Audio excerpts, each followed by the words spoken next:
Bonsoir, donc il est 19 heures, on va commencer notre réunion du conseil de quartier. Donc le premier point que je vais vous présenter est un bilan de tout ce que nous avons fait et présenté en conseil de quartier depuis 3 ans. Voilà.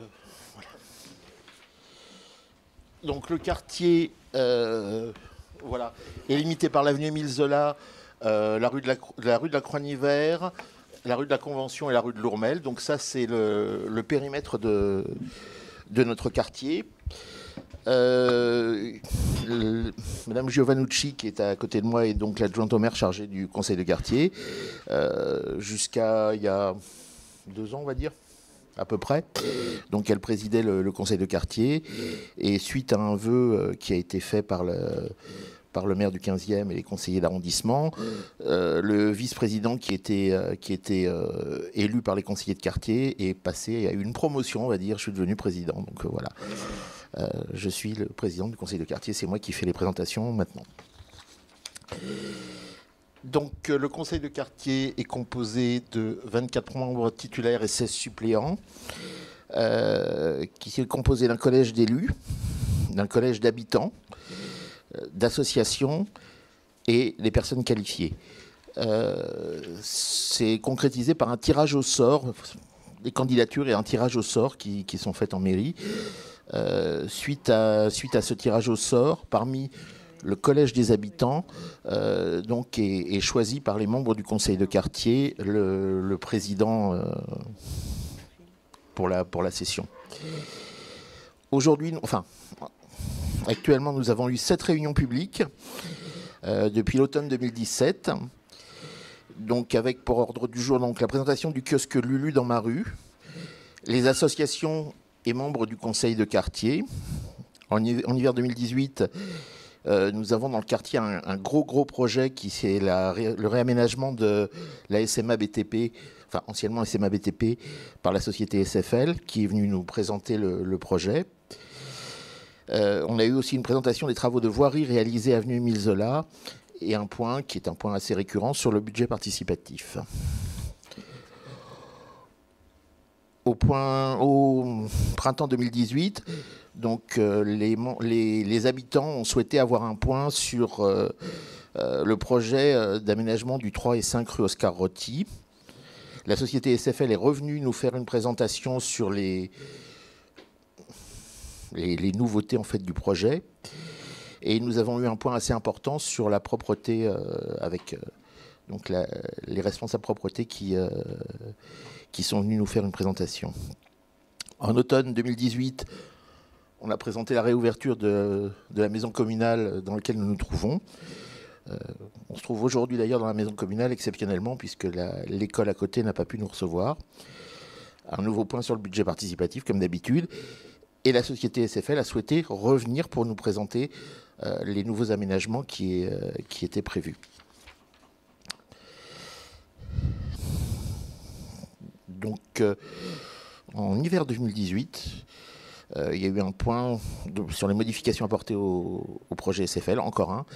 C'est vraiment un projet qui pose beaucoup de soucis dans le quartier, donc c'est pour ça qu'ils sont revenus plusieurs fois. On a présenté l'expérimentation du macadam insonorisant et des îlots anti-chaleur qui ont été installés rue Frémicourt. Le kiosque Lulu a été... Lulu dans ma rue qui se trouve place du commerce a été représenté au conseil de quartier. Et le jardin partagé qui se trouve juste à l'arrière de la maison communale dans laquelle nous nous trouvons. Et toujours le point budget participatif puisque c'était vraiment un point récurrent.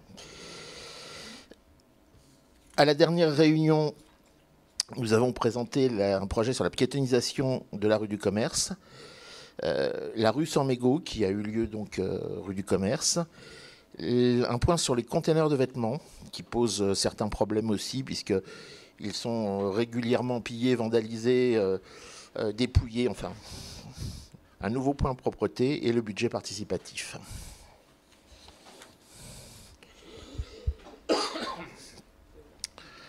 Le conseil de quartier bénéficie d'un budget d'investissement qui se monte à un crédit de 8 264 € qui sert à financer des actions à l'initiative du conseil de quartier. Donc, en particulier, nous avons financé une table de baby-foot au Square Violet, 4 bacs place Violet, des arbres à livres dans les squares du commerce, c'est en cours de réalisation, 2 bancs place Violet qui sont en cours de réalisation aussi. On a demandé une étude sur le remplacement d'une statue au Square Violet, puisque le Square Violet possédait 2 statues qui ont été fondues au moment de la Seconde Guerre mondiale.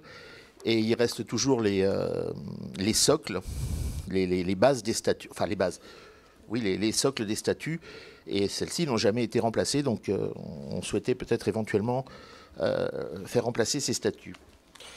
Et on souhaitait avoir un arbre à l'ombre de la rue Violet du passage des écoliers. Pour 2018, on est en train de préparer une pompe à vélo en libre service qui est en cours de réalisation, des agrès sportifs au Square Violet et la mise en peinture de potelets devant le Square du Commerce, un petit peu comme ce qui se trouve rue de Lourmel. On a quelques petits problèmes, on attend toujours les devis. On possède également un budget de fonctionnement qui est 3 306 € annuels et donc qui servent essentiellement à l'organisation des réunions et à l'organisation de la fête de quartier. Donc on a fait 2 fêtes de quartier le 8 septembre avec l'association Kioskorama qui nous aide beaucoup et différents stands des associations, enfin différentes activités. Donc en 2018 et en 2019, le 14 septembre, toujours avec l'association Kioskorama, et cette animation a lieu dans le Square du Commerce. Voilà.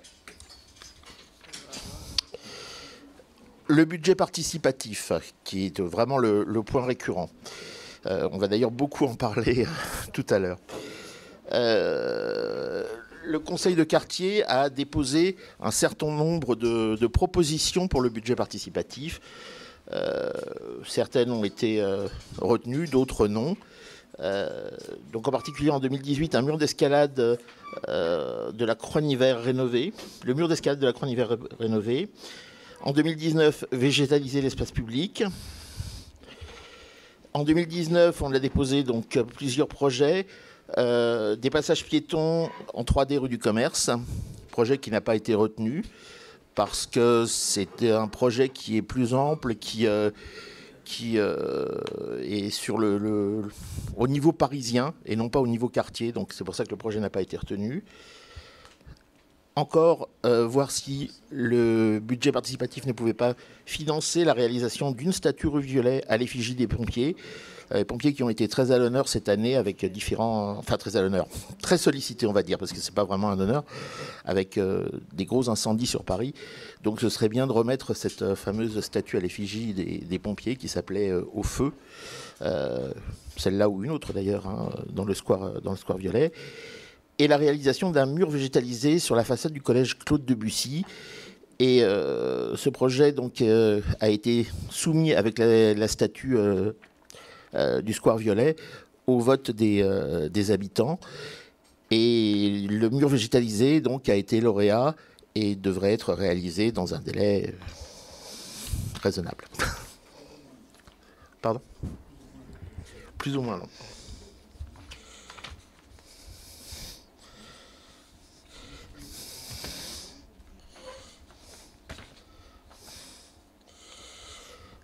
Donc on va parler là maintenant d'un sujet un peu plus chaud.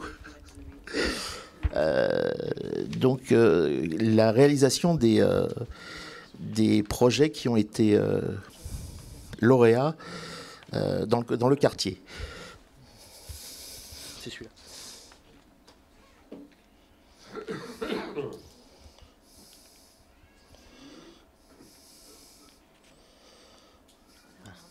La suivante. Voilà.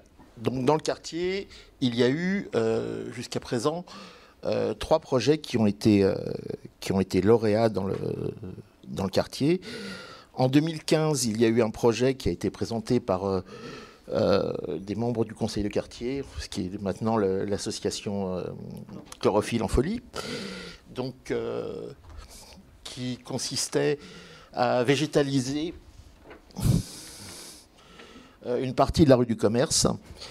Ce projet a été voté, donc, mais n'a pas pu être réalisé pour des problèmes techniques, on va dire, puisque l'endroit où devait se trouver la végétalisation, en fait, le sous-sol est très très encombré par des câbles, de l'électricité, la CPCU et des réseaux, oui. Donc ce projet n'a pas pu être réalisé et on nous a déposé des énormes pots de fleurs bleues que vous avez certainement vus à l'angle de l'avenue Émile Zola et de la rue du Commerce. Donc pots qui malheureusement n'ont jamais été végétalisés et qui, je crois, ont disparu maintenant.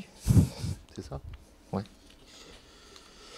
Donc en 2016, il y a eu 2 autres projets qui ont été votés, acceptés. Donc 2 projets, l'un qui consiste à l'aménagement du trottoir devant le 96-98 rue du Théâtre, et un autre qui consistait à déposer des bacs à fleurs devant la poste rue Joseph-Louisville. Donc ces 2 projets ont été regroupés au sein d'un projet global qui s'appelait Végétaliser les trottoirs du 15e. Et donc depuis 2016, nous attendons la réalisation de ce projet. Alors,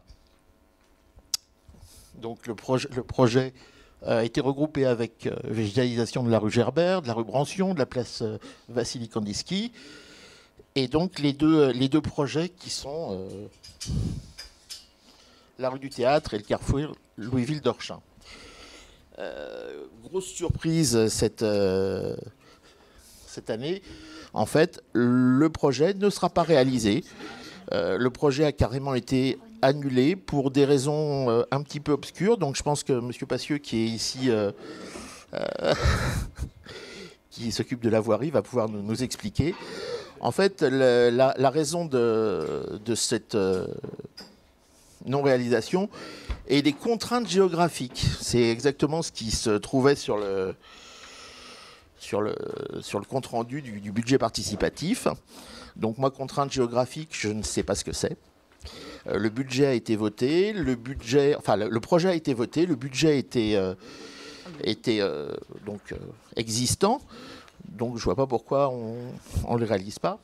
Et le carrefour Louisville-Dorchin, qui consistait en la pose de bac, hein, c'est tout simple, ne sera pas réalisé non plus. Là, je n'ai même pas la raison.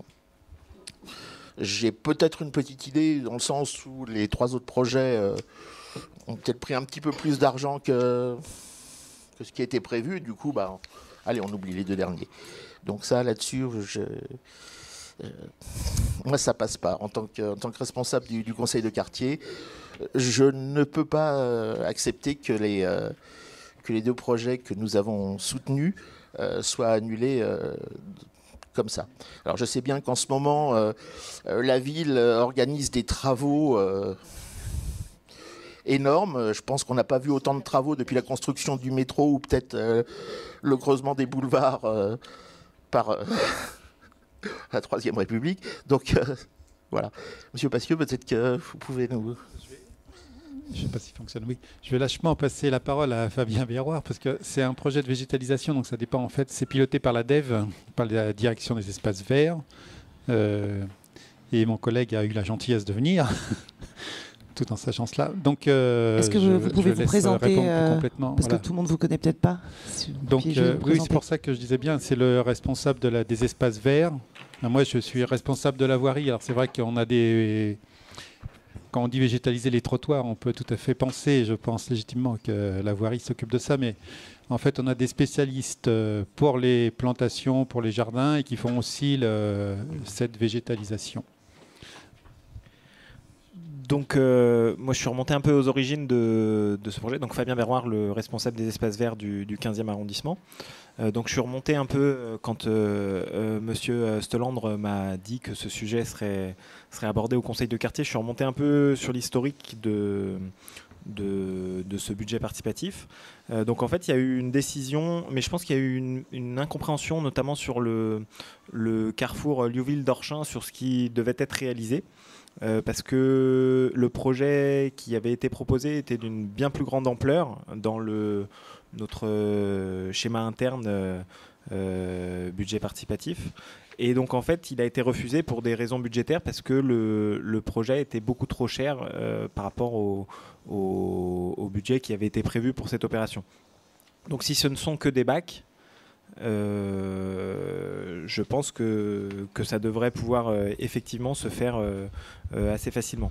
D'après le projet qui avait été déposé et voté, c'était des bacs...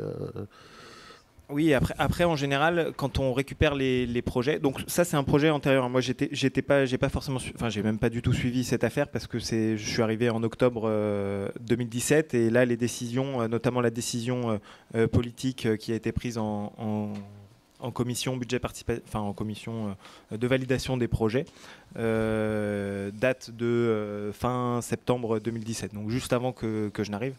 Donc pour moi, cette affaire a été réglée, les informations transmises aux porteurs de projets, et voilà.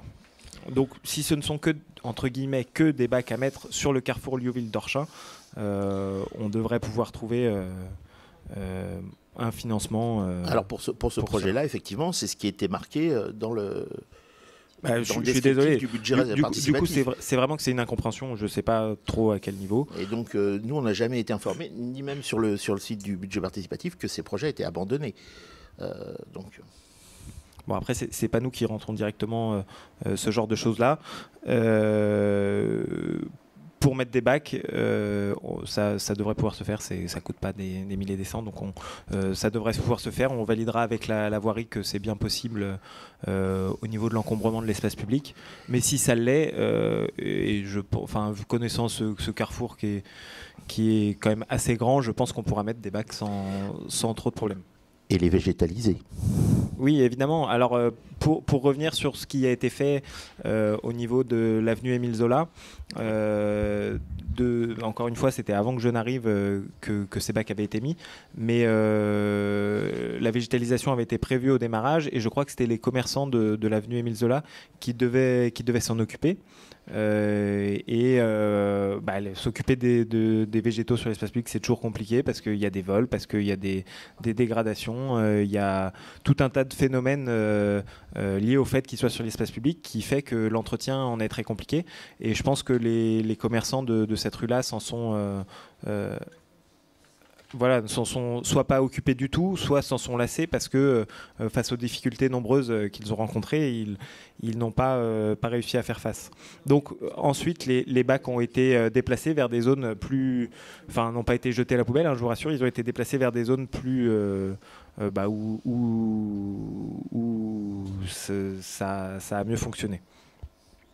Et donc l'autre projet. La rue du Théâtre. Alors là, je vais de nouveau lâchement passer la parole à mon collègue de la voirie, parce que en reprenant l'historique toujours de ce budget participatif, je ne sais même pas si Éric Passieux était présent non. à ce moment-là. En tout cas, j'en étais resté sur les informations qu'on attendait une instruction technique de la voirie là-dessus. Ce qu'on peut dire en tout cas, c'est que la rue du Théâtre est quand même très étroite avec des trottoirs très réduits. Et donc du coup, la végétalisation, notamment par des arbres, apparaît de prime abord en tout cas assez complexe. On en a encore parlé au café travaux qui s'est tenu. Donc moi je voudrais faire une petite précision. Il ne s'agit pas de végétaliser la rue du Théâtre, mais la place qui se trouve donc à l'angle de l'avenue Émile Zola et de la rue du Théâtre. Il y a largement la place puisque sur le projet initial j'avais mis une photo. C'est un garage à moto, enfin c'était un garage à moto, donc il y avait largement la place, et c'est dans le prolongement des arbres qui se trouvent déjà à avenue Émile Zola, donc il y a largement la place, et que M. Passieux ne vienne pas me dire qu'il y a des problèmes de réseau en sous-sol. Il y a eu un percement qui a été fait depuis 2 mois, je pense probablement pour installer un panneau lumineux de la ville ou quelque chose comme ça, et il n'y a pas l'ombre d'un câble. dedans. Donc on ne vienne pas me dire qu'il y a des problèmes de réseau en dessous. Là, ça ne passera pas. Monsieur Bassieux. Alors, donc il s'agissait de plantation d'arbres en nombre... Donc il y avait 1, 2, 3 arbres, mais ce qu'on peut mettre comme arbre, et l'installation d'une fontaine Wallace qui avait été demandée au milieu. L'arrivée d'eau est déjà existante. On l'avait demandé à l'époque quand la place avait... Puisqu'à l'époque, cette place, c'était... Enfin, il n'y avait pas de place. C'était la chaussée qui était là, qui ne servait à rien. Et donc, quand ils ont fait la place, on avait demandé... les riverains avaient demandé donc l'installation d'une fontaine Wallace sur cet emplacement, qui n'a jamais été fait. Donc, le budget participatif l'a fait. D'accord. Alors... Bon, je pense que s'il y a la place de planter des arbres, de fait, c'est un projet pour lequel que je ne dirais pas que je découvre, mais quand même un peu. De toute façon, on n'est pas pilote, hein, mais c'est peut-être pour ça. Il y a peut-être eu des réponses à un moment. Mais on peut tout à fait... Si c'est 2-3 arbres, de toute façon, on a toujours, dès qu'on peut planter des arbres, on est tous... que ce soit la mairie d'arrondissement, la mairie centrale ou nous-mêmes, tout à fait favorables, donc il n'y a aucun souci. Hein. Pour info, j'ai vu que ça avait été annulé, je suis carrément allé voir donc monsieur le maire du 15e et madame Hidalgo pour essayer de pousser un petit peu le projet. Donc. Oui, ils sont tous les deux favorables, j'imagine. Donc, après le budget alloué, alors je ne connais même pas, tu sais, parce que j'entends parler d'une fontaine. Une fontaine à minima, même quand il y a arrivé d'eau, c'est les disconnecteurs, c'est un budget de 50 000 à 100 000 euros, quoi. Hein. Mais c'est pas nous qui avons fait le budget. Le budget qui a été marqué, donc a été estimé par la ville au moment du dépôt du budget participatif. Oui, nous, on ne maîtrise pas les budgets. Vous le connaissez, ce budget? Non, ouais, le budget était assez important pour la totalité des projets. De mémoire, c'est 600 000 euros ou quelque chose comme ça. Mais je crains qu'il ne reste pas suffisamment pour faire l'aménagement. 20 500, ouais. Oui, alors une fontaine. Voilà. Bon, alors après, je pense que on peut tout à fait regarder s'il y a 2-3 arbres à planter. Ça, bon, je pense que la fontaine, faut. On leur demandera. Enfin, moi, j'en sais rien, mais en tout cas, c'est compliqué. Planter des arbres, ça peut. Enfin, on peut regarder. Moi, on va se rapprocher. Honnêtement, comme c'était je pensais nous venir avec les projets participatifs à peu près tous bouclés, sauf. Non, mais celui-là, en fait, le quiproquo vient aussi du fait que le budget participatif a été bouclé dans notre logiciel. Et donc, du coup, une fois qu'il est marqué comme bouclé, en tout cas que tout a été réalisé, ou abandonné pour X raisons, on n'y revient pas. Enfin, on revient pas dessus. On a, j'espère que vous le savez, on a beaucoup d'autres chats particulièrement tenaces. Oui. Non, mais ce que je comprends. Hein, voilà, on a fait en sorte que ce projet soit voté, donc on tient vraiment à la réalisation du Après, projet. le gros inconvénient de ces regroupements de projets, enfin, si on peut voir ça comme un inconvénient, c'est que du coup, il y a tout un tas de projets parsemés à droite à gauche. Il y en a une bonne partie qui a été réalisée. Malheureusement, enfin, vous avez cité les exemples de la rue Gerbert, l'avenue Brancion, la place Kandinsky. Il y a beaucoup de choses qui ont été faites sur ce budget. La rue Lecourbe qui est en cours, qui vient d'être terminée, enfin qui a été terminée récemment par les services de la voirie et sur lesquels on va venir implanter les bacs incessamment sous peu. Voilà, ce sont vraiment les deux seuls projets qui ont été abandonnés pour des raisons plus ou moins valables, en tout cas à vos yeux. Voilà. C'est pas de chance. Hein. Ça fait 3 projets sur le même quartier. Là, c'est dur quand même. Cynthia. Oui. Je voulais parler un petit peu de l'expérience que j'ai eue avec la rue du Commerce et puis le mur végétalisé en face de la banque. J'ai oublié le numéro, caisse d'épargne. C'est vrai que ça prend pas mal de temps. Donc, et ce projet a été vraiment voté positif. Donc, on avait un budget qui avait été alloué. Il a été très long à être mis en œuvre. Ceci dit, aujourd'hui, il existe. Et je crois qu'il faut aussi avoir un petit peu de patience. La mairie, elle a beaucoup de projets dans ce sens-là. Et moi, j'ai eu la patience, et voilà, il est réalisé. Oui, non, mais nous avons eu la patience. Le projet date de 2016. Et en fait, ce qui m'a fait un petit peu sursauter, c'est de voir que ces projets, sur le site du budget participatif, étaient annulés. Donc,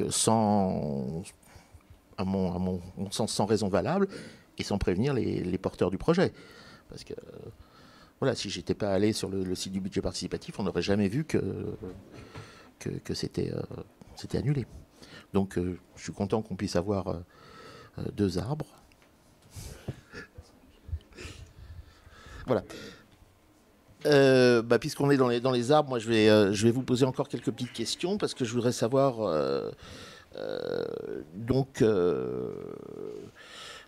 on a quelques petits problèmes dans les jardins publics, et en particulier des problèmes de gardiennage.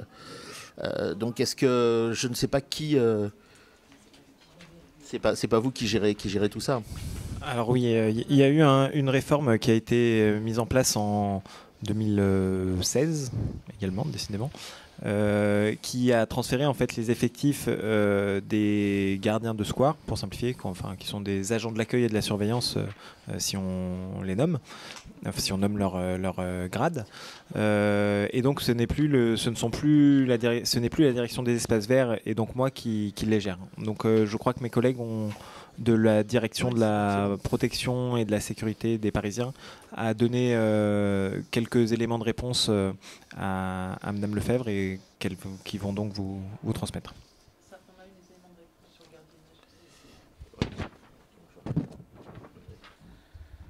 Oui, en fait, c'est la DPSP qui s'occupe du gardiennage maintenant, la direction de la prévention, de la sécurité et de la protection. Ils nous expliquent effectivement, donc ils nous ont donné les horaires des 2 squares qui nous intéressaient.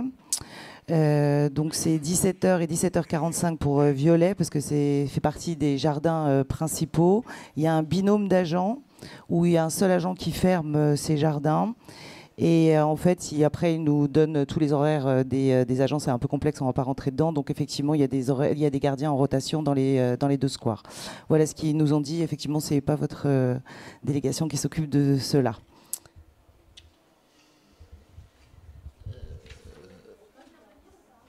Oui, bien sûr. Mais prenez un micro. Avec un micro, madame, s'il vous plaît.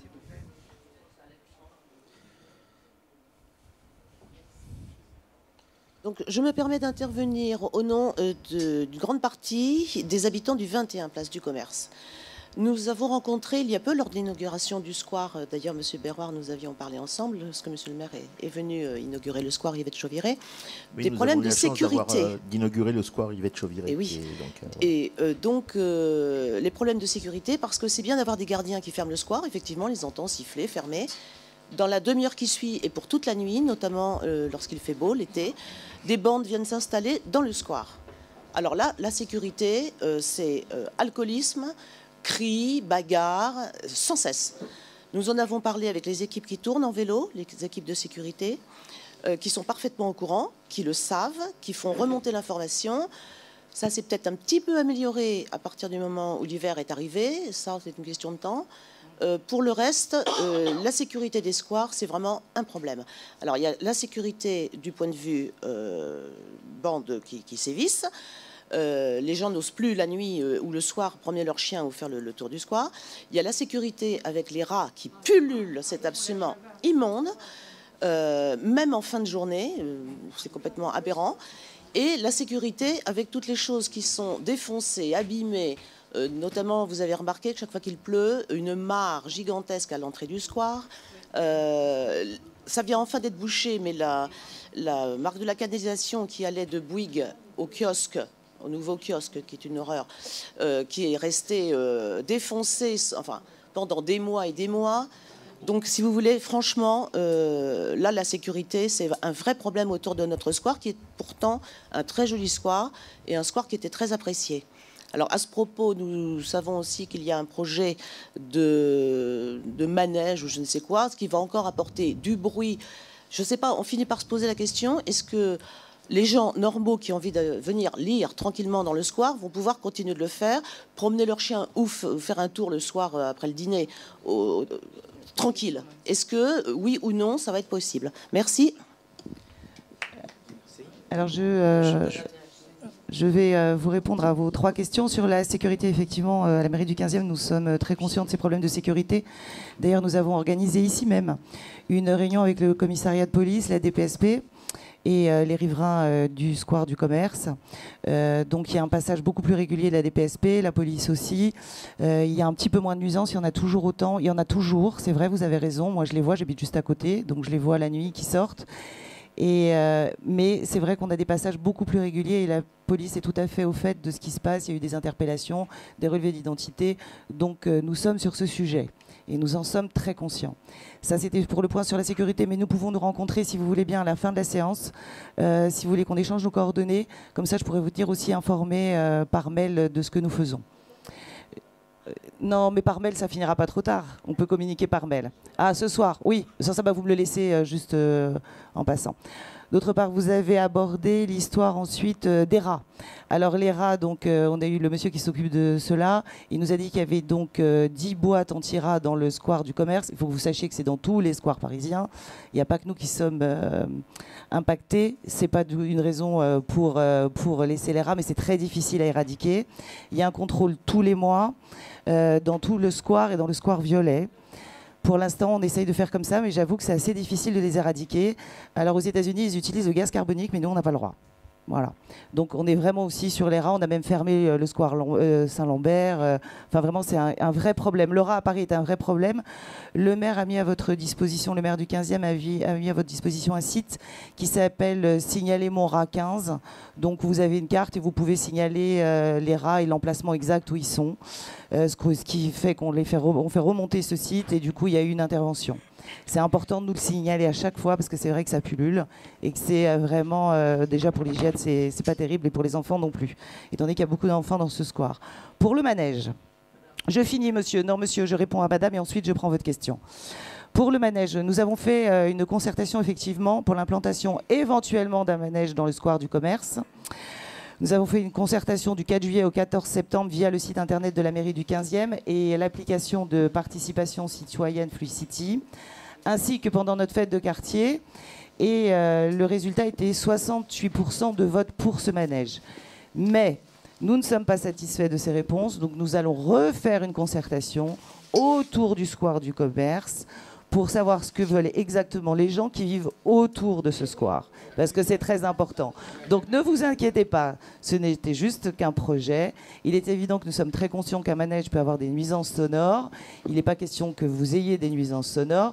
Donc ce projet ne se fera qu'après cette deuxième concertation et qu'après évidemment une validation plus que certaine des gens qui vivent autour de ce square. Parce que c'est très important, c'est vous qui de toute façon vivez là et qui éventuellement vous auriez des nuisances. Ceci dit, maintenant, on n'est pas obligé de mettre un manège, excusez-moi, avec une musique épouvantable toute la journée. Voilà. Bon, pour l'instant, ce n'est qu'un projet, donc ne vous enflammez pas. Il y aura une autre concertation. Je crois que j'ai répondu à toutes vos questions, sécurité, les rats et les manèges. Reprenez le micro si vous voulez intervenir encore une fois. Je vous remercie. Je voulais juste ajouter... Oui, allez-y, madame. Je voulais juste ajouter que le square ayant été inauguré au nom de Yvette Chauviré récemment, ce serait quand même un peu dommage que ça devienne un lieu de foire, justement. Voilà. Oui, mais même avant. C'est pas ce que les habitants du quartier attendent. Oui, c'était une métaphore, si je comprends bien. C'était très joli. J'habite sur la place du commerce, au numéro 14. Je voulais signaler aussi que à côté de, enfin je dirais pas à côté, mais en périphérie du square, il y a aussi des attroupements qui sont très fréquents au coin du passage des entrepreneurs. Et là, il y a des soirs, moi je passe assez souvent le soir, et ça c'est quand même un point assez embêtant. Le reste paraît à peu près calme, mais là c'est difficile.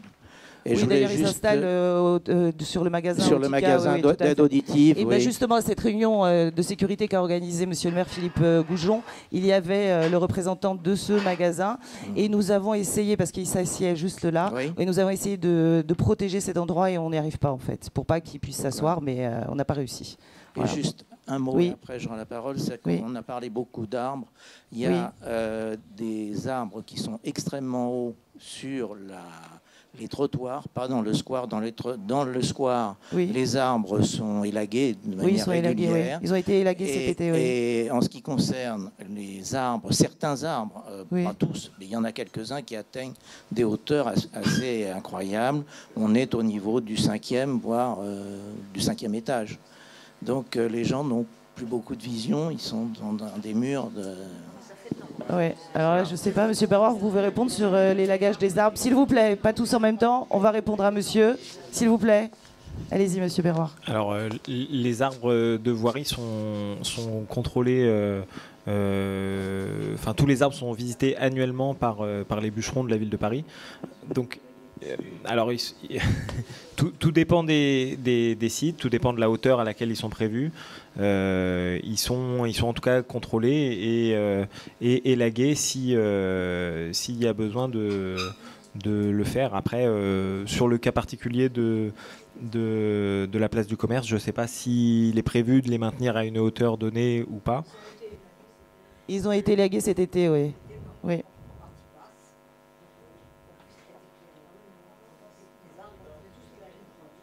Micro, s'il vous plaît, si vous voulez intervenir, micro.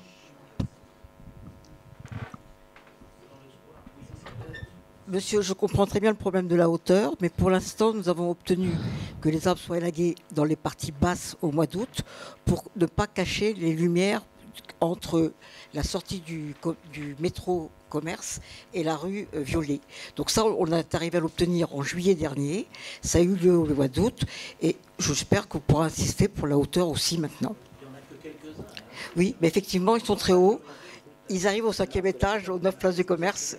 Oui. Mais surtout qu'on leur a donné de la force en enlevant les branches du bas. Donc effectivement, ce serait très souhaitable.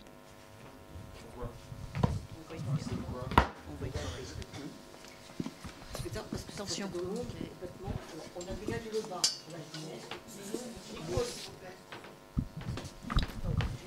Pardon. Oui, mais si on, les arbres, c'est une végétalisation qui permet, quand on coupe le haut, d'épaissir.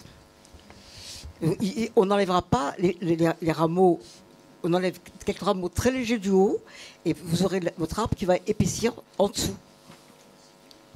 On n'a pas moins de chlorophylle. C'est pas la même formule qu'au milieu du square. Un micro, s'il vous plaît. Est-ce que vous voulez bien prendre un micro si vous intervenez, s'il vous plaît, madame? Tenez. Merci. Non, je disais simplement que ce n'est pas la même structure à l'intérieur du square pour la coupe des arbres qu'à l'extérieur du square, sur les rues. Peut-être, Monsieur Berroir, vous pouvez peut-être nous éclairer sur ce point-là. Je vais remonter surtout à mon collègue du service de l'arbre et des bois qui est en charge d'élaguer les arbres du 15e, entre autres. Je vais lui remonter ces problèmes, mais qui sont apparemment pas partagés par tous. Enfin, c'est des problèmes ou pas selon les cas. En tout cas, je vais lui demander s'il est normal lui remonter le fait que les habitants du quartier s'interrogent sur la hauteur normale de taille des arbres de la place, et il vous fera un retour pour très bien pour entériner si c'est bon ou pas. Merci. Maintenant, il y a monsieur d'abord. Oui. Ce que je crois savoir, c'est que les arbres qui sont à l'intérieur du square Yvette Chauviré dépendent de la mairie du 15e, alors que les arbres qui sont sur les trottoirs de l'autre côté du parc dépendent de la mairie de Paris. Alors là, donc, on n'a pas affaire au même. Alors, d'autre part, ce que je voulais dire aussi, quant au bruit, etc., il y a aussi le trafic de drogue. Ça n'a pas été exprimé. Oui, mais vous inquiétez pas, on est très au courant et la police est très au courant aussi. Hein. Oui, et quand ils passent, ils surveillent. Oui, si vous voulez, j'entends bien ce que vous me dites, ne nous inquiétons pas. Non, mais enfin, je veux dire qu'ils seront au courant. C'est un peu leur fonction. Mais je le rappelle. Merci beaucoup. Je vous en prie. Donc oui, sur les arbres, ils sont entretenus par le même service de manière différente, parce que forcément il y en a qui sont dans le square et d'autres qui sont sur la rue, mais ils sont gérés par le même service et indépendamment du fait qu'ils dépendent de la mairie du 15 ou de la mairie centrale. Oui, tout à fait, ils dépendent du service de l'arbre en fait, les deux. Monsieur. Simplement dire au niveau des arbres, il manque 2 arbres à l'intérieur du square qui ont été coupés, certainement qu'ils étaient abîmés. Donc ça serait bien de les remplacer. Il y en a dans l'espace des boulistes et il y en a dans l'autre partie du square.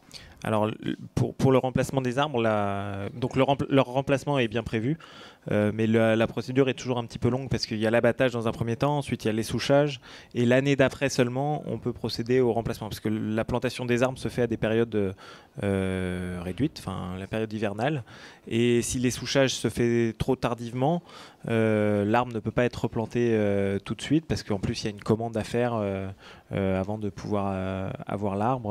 Enfin voilà, c'est quelque chose qui est assez long, mais rassurez-vous, en tout cas, leur remplacement est bien prévu. Très bien. Vous voulez continuer? Donc effectivement.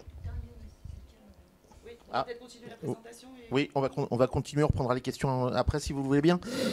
Donc effectivement, dans ma présentation, je parlais des rats qui donc prolifèrent dans le square. Il faut savoir effectivement que comme il y a beaucoup de travaux dans Paris, tous les rats sortent et essaient de trouver un endroit, donc ils vont principalement dans les squares. Il y a beaucoup de problèmes pour les éradiquer. Je crois, M. Béroir, je ne sais plus si c'est M. Béroir ou M. Passuet qui m'avait parlé d'une technique pour reboucher les terriers pour éviter que... Alors non, il n'y a pas de technique pour reboucher. Et reboucher, ça permet de vérifier que les rats ont bien été détruits par soit les traitements, enfin les divers traitements qu'on peut avoir dans les squares. Donc il y a un nouveau traitement qui a été testé dans un premier temps au square du Clos Feuquières, donc pas très loin d'ici, et renouvelé très récemment au square Saint-Lambert. Il a été fermé une journée de mémoire le 7 novembre. Je me trompe peut-être de date, mais en tout cas il a été fermé pour que ce traitement par explosion des terriers soit réalisé. Et donc une fois que ce traitement a été réalisé, on rebouche les terriers pour vérifier que les rats ont bien été détruits. Si les terriers ne se rouvrent pas, c'est que la famille de rats qui y habitait a été bel et bien détruite, ou en tout cas a migré vers d'autres ou alors a migré vers d'autres sites, donc probablement les égouts. Voilà. Donc sur le cas du square Saint-Lambert, qui n'est pas très loin d'ici, donc qui vous intéresse peut-être, il va y avoir un nouveau contrôle de la part de l'entreprise qui a réalisé ces traitements, et un nouveau traitement s'il subsiste des terriers qui n'auraient pas été détruits. Ce traitement n'est actuellement pas prévu sur le square du commerce parce qu'on n'est pas encore certain que ça fonctionne de manière optimale. Mais s'il s'avère que ça fonctionne bien, ce sera, je pense, généralisé par la ville de Paris, et donc probablement mis en œuvre au square du commerce, qui est effectivement un des squares très problématiques en matière de rats dans le 15e. D'accord. On avait envisagé aussi un projet de trame verte rue Lacanal. Donc, est-ce que vous avez une idée un petit peu de ce projet? Alors pour le coup, je pense que c'est sur la partie qui se trouve entre le square du commerce et la rue de la Croix-Niver. Oui. Alors c'est un peu à ce projet-là que je vous répondais dans un premier temps. La rue est très étroite, donc la végétalisation est assez complexe. En plus, il y a pas mal de livraisons. Enfin, c'est exactement ce qu'on avait évoqué lors du Café du Travaux. La végétalisation apparaît très complexe sur cette rue-là, en tout cas dans son usage actuel, qui est beaucoup consacré aux livraisons et qui est ouverte à la circulation de manière générale. Donc après, je ne sais pas s'il y a un projet de réaménagement de la rue qui est prévu, mais à mon avis, sans ce projet de réaménagement, il va être compliqué de la végétaliser. D'accord.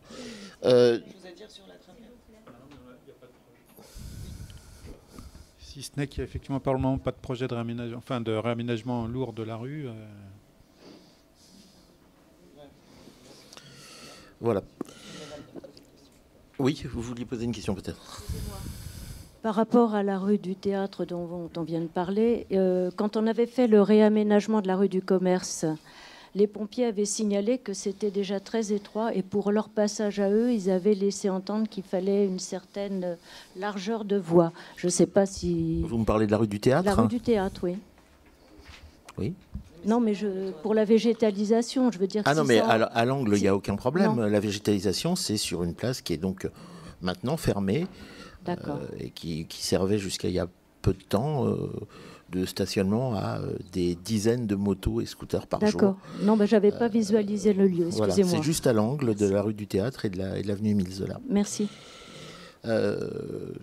toujours concernant les espaces verts, on avait demandé de planter des arbres, en particulier à l'angle de la rue des entrepreneurs et du passage des entrepreneurs. Est-ce que vous avez une information, ou c'est le service de l'arbre qui doit gérer ça?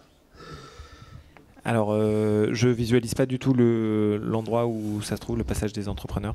C'est juste à l'angle, le passage des entrepreneurs, rue des entrepreneurs. Vous savez, il y a une toute petite placette avec un magasin derrière. Ils ont enlevé un arbre. Donc je pense qu'ils vont le remettre, parce qu'en général, il va être enlevé, oui, il va être en général, ils sont toujours remis. Sur l'espace public, ce sont effectivement mes collègues du service de l'arbre qui s'en occupent, donc je ne peux pas vous répondre précisément. Par contre, sur le principe, quand il y a un arbre qui est abattu, c'est toujours pour des raisons sanitaires, à moins qu'il y ait vraiment un gros projet de réaménagement, mais ça n'est pas le cas ici. Et donc, quand il est abattu, il est replanté derrière. Mais un peu de la même manière que dans les jardins, la procédure est un petit peu longue entre le moment où il est abattu et le moment où son successeur arrive. Excusez-moi, si vous voulez intervenir, c'est avec joie, mais vous prenez le micro et j'ai juste une question à poser avant, si vous le permettez. Est-ce qu'on peut faire un dernier petit point sur les jardinières de la rue du Commerce? Oui, alors Parce que vous aviez un projet avec Monsieur Xanea, d'ailleurs, qui est le président des commerçants de la rue du Commerce. Et si vous pouviez nous en parler. Alors, depuis qu'on a retiré les grillettes qui étaient complètement défoncées par les diverses livraisons qu'il pouvait y avoir sur le site, je trouve et peut-être que, je profitais de ce moment d'échange, je me doutais que M. Zanea serait là aujourd'hui. Je trouve que la situation s'est quand même considérablement améliorée sur ces jardinières depuis qu'on a retiré les grillettes. Elles sont bien plus belles, et même les jardinières qu'on avait évoquées pour une replantation d'arbustes un petit peu plus grands, je trouve qu'elles sont désormais belles. Donc je voulais échanger avec vous un petit peu aujourd'hui pour voir si vous, Monsieur Zanea, bien sûr, qui se fait le porte-parole des commerçants de la rue, mais également tous les habitants, si vous trouvez les jardinières belles, auquel cas je pense qu'il peut être intéressant de les laisser continuer à se développer telles qu'elles sont actuellement, ou si on poursuit sur ce remplacement de 3 ou 4 jardinières. C'est-à-dire que l'idée, c'était d'essayer d'avoir... Là, aujourd'hui, effectivement, ça a un petit peu poussé, mais c'est vrai que ça reste des arbustes très, très fins. Et l'idée, c'était d'essayer de peut-être trouver un moyen de mettre des arbres, enfin quelque chose qui ressemble plus à des arbres qu'à des arbrisseaux. Même si ça s'est amélioré, ça reste quand même assez léger. Donc, nous, on avait demandé aux commerçants qui étaient devant, qui avaient les jardinières devant leur boutique, s'ils étaient d'accord. Et dans l'ensemble, il n'y avait pas de problème. Donc, si on pouvait, on devait essayer de mener le test au moins sur une déjà. Il y avait un potentiel problème de financement parce que ça coûte cher. Et j'ai normalement un sponsor qui serait prêt à financer les arbres. Donc c'est vrai que ça redonnerait peut-être un côté encore plus agréable à la rue, et si on pouvait essayer d'avancer avec grand plaisir. Ok, on va du coup repartir sur le test. J'espérais que vous me diriez que ça vous convenait ainsi. Non, mais on va du coup vraiment la plus défavorable tester dessus la mise en place je pense pas qu'il faille aller non plus sur un arbre trop grand, mais sur en tout cas un arbuste à développement plus important. Voilà. Alors après, je ne connais pas la profondeur de ces jardinières. Pardon ? Oui, bien sûr, il y a le métro en dessous, mais l'espace réservé pour la fosse des jardinières est suffisamment importante, on peut imaginer planter des arbres de petit développement. Après, si c'est fermé assez rapidement, on sera obligé de rester sur des arbustes potentiellement à grand développement, mais voilà. J'ai pas retrouvé de plan là-dessus, donc et j'ai personne à la division qui a la mémoire de la profondeur, donc on s'en apercevra qu'en creusant finalement. Et on pourrait peut-être prenez le micro s'il vous plaît. Ça n'avait pas déjà été vu quand on a fait le projet de la rue du Commerce. Il y avait eu des études de fait à ce moment-là, et justement les jardinières avaient été étudiées en fonction de la possibilité au niveau du sol. Je me rappelle de ça parce que j'ai fait toutes les réunions. D'accord. Du coup, je pense qu'on va avoir du mal à mettre des arbres. Oui, c'est pas très profond. Développement important. Oui. Mais ce qu'on peut faire, c'est que vous nous faites un projet, et puis à ce moment-là, on peut le proposer en conseil de quartier aux riverains qui sont rue du Commerce. Et puis, on peut faire le test, comme le disait M. Zanea, sur une jardinière, et voir quel est comment ça vit, quoi. Très bien, merci beaucoup. Merci, Monsieur Berroir. Moi, je vais revenir sur d'autres projets, en particulier qui concernent un petit peu plus la voirie. On avait donc différents points, en particulier un point radar pédagogique qui avait été acheté il y a pas mal d'années par plusieurs conseils de quartier, d'ailleurs, qui en avaient acheté. Il y en a eu 10 d'achetés à l'initiative de différents conseils de quartier. À une question qui avait été posée dans le temps, pourquoi on en a acheté 10 d'un seul coup, tout simplement parce qu'on a eu un prix et que ça revenait plus économique d'en acheter plusieurs, que chaque conseil fasse sa petite commande dans son coin. Ces radars pédagogiques n'ont jamais été installés pour des raisons de fonctionnement, on va dire, puisqu'ils fonctionnent sur batterie. Et comme m'avait dit une fois Madame de la Tournerie qui était là avant vous, c'est trop compliqué de changer 10 batteries dans un arrondissement 2 fois par mois. Donc, les radars pédagogiques sont dans une cave et sont en train de se détériorer. Donc qu'est-ce qu'on pourrait faire avec ces radars? Alors, par rapport à la raison effectivement évoquée, c'était la complexité, parce que effectivement, c'était plus de dire que si les radars pédagogiques se multipliaient comme ça, en étant en autonomie avec des batteries à changer pour les recharger tous les mois, en fait, on allait mobiliser des équipes en entretien de manière vite assez importante et qu'on n'était pas dimensionné pour ça, quoi. Donc le frein est venu un peu de là. Par rapport, je pense que vous pensez bien sûr, enfin en particulier à la rue du Commerce, non Non, il était prévu pour la rue des Entrepreneurs. On va y venir tout à l'heure. Alors, d'accord. En tout cas, bon, j'ai posé la question si... Alors l'autre aspect, c'est où on les met, est-ce qu'on met un support spécifique? En gros, l'idée, c'était plutôt d'être économique et de les mettre sur candélabre, de fixer sur candélabre. Donc je vais relancer la question. Si vous me dites un endroit... Alors je pense pas que je pourrais lancer ça pour 10 radars pédagogiques. Donc... Si on peut se donner 2-3 endroits, donc moi je sais que je parlais de la rue du Commerce parce qu'il y a un endroit qui revient comme ça. Il y a la rue des Entrepreneurs qui circule très. On pensait à la rue des Entrepreneurs en premier.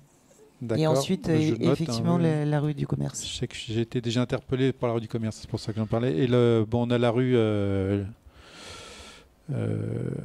des Nouettes aussi qui est souvent citée. Oui, mais j'en ai quelques-unes comme ça. Donc là on est sur le quartier. Oui, c'est pour vous dire. D'accord.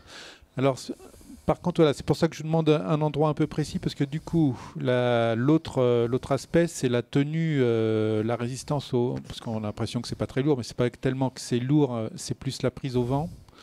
Et en fait, les services éclairage et les exploitants sont très réticents à ce qu'on mette des choses. Donc on est obligé de faire des vérifications de calcul par rapport au massif qui n'était pas initialement fait pour ça, pour que en amenant le vent, le jour où il y a une tempête, le candélabre ne se couche pas sous cet effet. Donc sous cette autre réserve, bien sûr, que vous comprenez tous, je relance là-dessus et je ferai une expérience avec ceux existants. Il est évident que si maintenant on en remet, c'est ce qu'on voit dans beaucoup de villes, on prend souvent on voit des radars solaires et puis il n'y a pas à y retourner, on les a posés une bonne fois et c'est bon. Après, je pense que prendre ceux qui sont à batterie et puis essayer de mettre un système solaire, ça va nous coûter 4 fois le prix dessus si vous en achetez un solaire. Enfin, je ne suis pas pour l'obsolescence programmée, mais... Expérience, il y a déjà un radar qui a été installé. Il y en a eu 2-3, je crois, dans le 15. Oui, non, mais il y en a un qui a été installé rue Linois qui n'a jamais fonctionné. Je pense qu'il n'y a même pas de batterie dedans. Et donc, Non, mais alors pour le coup, parce que nous on les pose, mais après le changement des batteries. Ah non, mais il n'a jamais fonctionné, même quand il a été posé. Enfin, celui de la rue Linois, c'est extraordinaire parce qu'il est quand même au niveau du bus, au niveau du feu, donc ça ne peut pas rouler. Donc il ne sert absolument à rien. Et en fait, il fallait le mettre dans l'autre sens. Et la voirie l'a mis dans l'autre sens. Et il ne sert absolument à rien parce que de toute façon, les voitures sont arrêtées à cet endroit-là. Bref. Mais si vous avez trouvé une solution, nous serions ravis. Effectivement, c'était pour la rue des Entrepreneurs et ensuite la rue du Commerce. Non, mais rue, justement, pour éviter ce genre de désagréments, si vous avez un endroit très précis avec un face au numéro temps, par exemple, bon, si on ne peut pas, en visant un candélabre, et si on peut là-dessus, on fera mener les vérifications sur celui-là, quoi. Bah, effectivement, nous, on pensait surtout à la rue des Entrepreneurs, parce que c'est une rue qui est très circulante, on va dire, surtout au niveau de la caserne de pompiers. On avait demandé à plusieurs reprises qu'il y ait un changement, une désynchronisation en fait des feux rouges.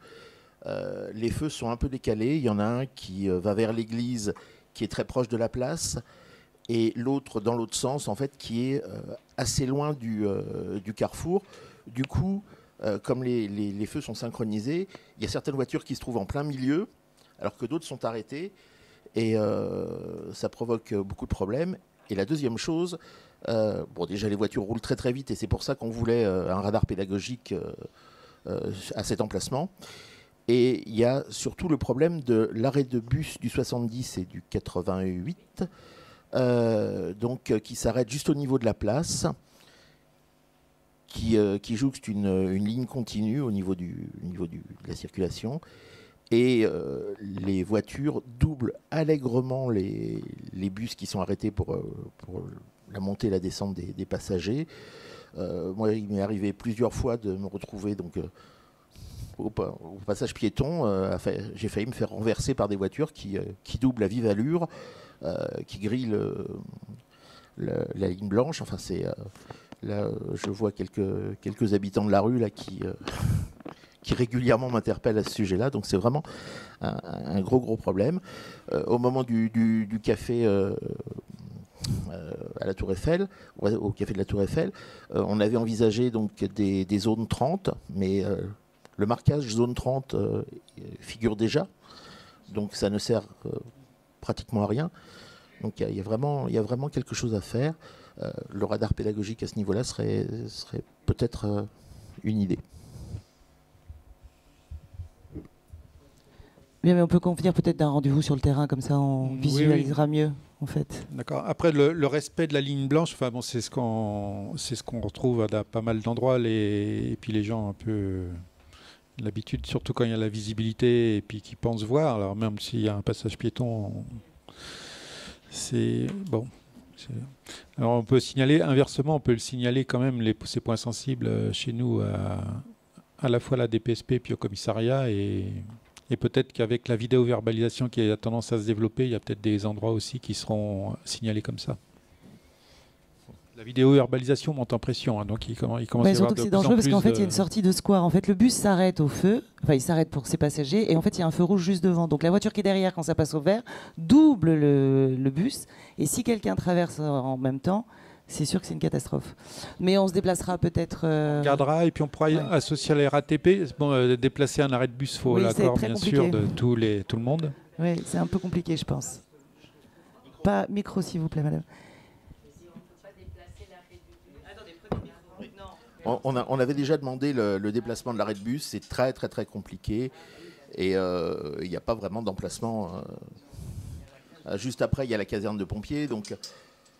il n'y a vraiment pas la place pour faire arrêter un bus à un autre endroit. Au niveau oui. Le dernier aspect qu'on peut regarder sur place, c'est en renforçant peut-être la largeur de cette ligne blanche. Bon, je ne pense pas que ça dissuade beaucoup de monde, hein, mais bon, on peut essayer de faire des choses. Oui, les caméras de vidéo-verbalisation, ce serait une très bonne initiative, oui. Au niveau des travaux, donc lors du café place du Commerce, à la Tour Eiffel, oui. Merci. Donc on avait évoqué le problème de la place du Commerce, donc avec le kiosque qui avait été installé et on va dire une tranchée qui avait été faite. C'est très bien. Je sais que vous êtes allé faire des photos, que ça a été efficace. Le problème, c'est que ça a été à moitié fait. Et le trottoir qui se trouve devant la société Bouygues est toujours aussi défoncé, n'a toujours pas été refait. Donc, C'est un problème partout. Bon, de fait, après le café travaux, on était allé voir et puis je l'avais vu de visu. Donc là, il y avait une tranchée qui était particulièrement dangereuse et qui était quand même pas comme partout parce que là, c'était des pavés enlevés et puis il y avait la profondeur du pavé, pas les pavés de chaussée, hein, mais des pavés un peu moins épais quand même, mais enfin, qui était particulièrement dangereux et puis une emprise chantier qui était restée et qui servait en plus de poubelle. Donc bon, ça s'est rentré dans l'ordre. C'est même pas complètement fait parce que les joints sont pas bien faits. Donc j'ai vu, je suis passé il y a 2 jours avant pour essayer de voir un petit peu. Et puis j'ai vu que le trottoir en face, effectivement, n'avait pas été réasphalté. Donc je relance ça aussi. Alors c'est un problème qu'on a un peu partout. On est en train de lancer une campagne pour reprendre toutes les fouilles mal ou pas terminées. C'est-à-dire, des fois, c'est fait dans ce qu'on appelle en béton 1-0, c'est-à-dire qu'il n'y a pas de trou, mais c'est du béton, il n'y a plus d'asphalte et il faut repiocher l'ensemble et remettre l'asphalte. D'autres fois, il manque juste les 2 cm d'asphalte, donc ce qu'on acceptait, mais pendant 1 mois, en gros, ce qu'on accepte pendant une courte période, mais qui n'est pas fait pour durer. Donc on recense tout ça. Quand l'origine, c'est nos propres chantiers ou qu'il y a eu des travaux, ça peut être un candélabre qui a été changé et puis rester un peu donc on les fait. Et puis sinon, on est en train de relancer aussi, de mettre en demeure, plus que relancer, hein, tous les concessionnaires pour avoir des réflexions. Et sinon, on va faire refaire ces travaux à leurs frais et risques. On reviendra après en les faisant payer après coup. Donc ça, après, il faut aussi bien cibler le bon concessionnaire, et puis, etc. Mais bon, c'est une démarche dans laquelle on est en train de faire une action, et j'espère qu'elle sera perceptible d'ici 1 ou 2 mois, on va dire. Mais on a déjà commencé là. S'il vous plaît. Oui, allô. Oui. Je voudrais vous parler d'un... Je profite, Monsieur Passieux. Pardon. Voilà. Oui. Monsieur Passieux, je profite de votre présence pour vous parler d'un problème très grave, donc, qui était juste en face de l'école communale. Nous avons un chantier d'Enedis, ça fait 2 mois et demi qu'il est ouvert. C'est une emprise de chantier qui a été accordée par la ville de Paris, peut-être provisoire, mais ça fait 2 mois et demi. Ce chantier occupe totalement le trottoir. En même temps, les voitures stationnent à côté. C'est une rue qu'empruntent les enfants. Les enfants sont obligés exactement d'aller sur la chaussée pour se rendre à l'école. Donc aujourd'hui, nous sommes enregistrés. Il va de votre responsabilité d'agir immédiatement par rapport à ce chantier, qui est un danger grave pour les enfants et pour les personnes. Je vais juste vous faire répéter l'adresse. Au 60 rue Violet, juste en face, la maison communale. Vous pouvez aller le voir en sortant directement de la maison communale, il est juste en face. Donc il n'y a aucun balisage, aucun cheminement provisoire pour justement empêcher justement les personnes d'aller sur la chaussée. Monsieur au fond et après vous, monsieur. Monsieur au fond. Oui, je reviens sur les pavés. Oui, si vous parliez du square, de la place du commerce. C'est pour se dire qu'on vient de repaver sur la droite, au devant, et les pavés sont en train de... On enlève des pavés. Et j'ai retrouvé des pavés devant mon immeuble. Et puis, vous parliez de candélabre tout à l'heure. Et il y a un candélabre qui est prêt à tomber au carrefour de la rue des entrepreneurs et de la rue du commerce. Il est prêt à tomber. Et vous parliez de la place du commerce. C'est au niveau des arbres, puisque tout à l'heure on parlait des arbres. À la sortie du métro, les entourages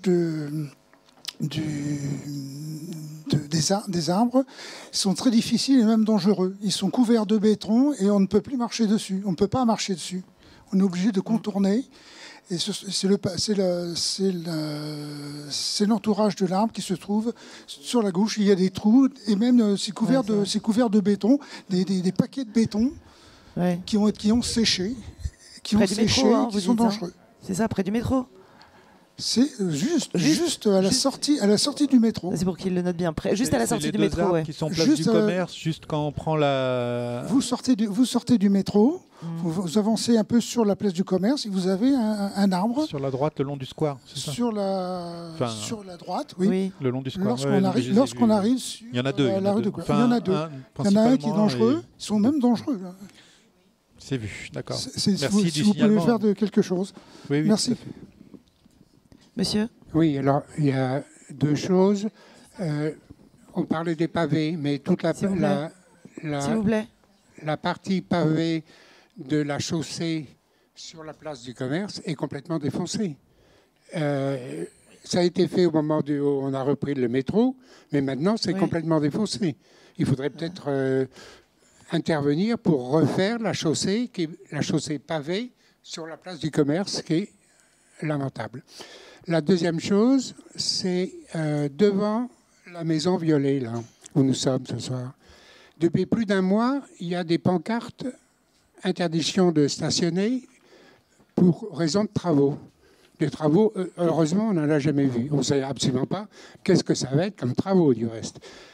Par contre, il y a un scandale absolument incroyable, c'est que tous les matins, à 8 heures, la police municipale passe et met des contraventions sur les voitures, et un quart d'heure après, appeler au téléphone la fourrière qui arrive et qui enlève les voitures. C'est vraiment un piège abusif pour se faire sortir du chiffre et faire des amendes à tour de bras. Pourquoi est-ce qu'il y a un panneau interdiction pour travaux depuis plus d'un mois, aucun travaux, et un trafic à la fourrière pour faire marcher le compteur? Moi, je trouve ça scandaleux. Vous m'avez pas répondu, s'il vous plaît, vous m'avez pas répondu à ma question, donc qui est très grave quand même. Qu'est-ce que vous allez faire? Il y a beaucoup de demandes en fait. Qu'est-ce que vous allez faire immédiatement par rapport à ce danger? Alors, je vais déjà passer voir, mais si on a effectivement une emprise, normalement elles ont été autorisées, et puis dans ce cas-là, ça a été vu logiquement avec nous et avec des prérogatives. Donc, il se peut. Non, on n'a certainement pas dit barrer tout le trottoir et les gens vont passer sur la chaussée. Ça, je peux le dire tout de suite. Mais non, mais là, c'est où c'est un chantier sauvage complètement. Il arrive que pour une raison ou une autre, il y a des gens qui trouvent que c'était urgent, qui sont intervenus sans demander aucune autorisation et donc qu'une validation. Ou alors il y a une validation et puis c'est pas respecté.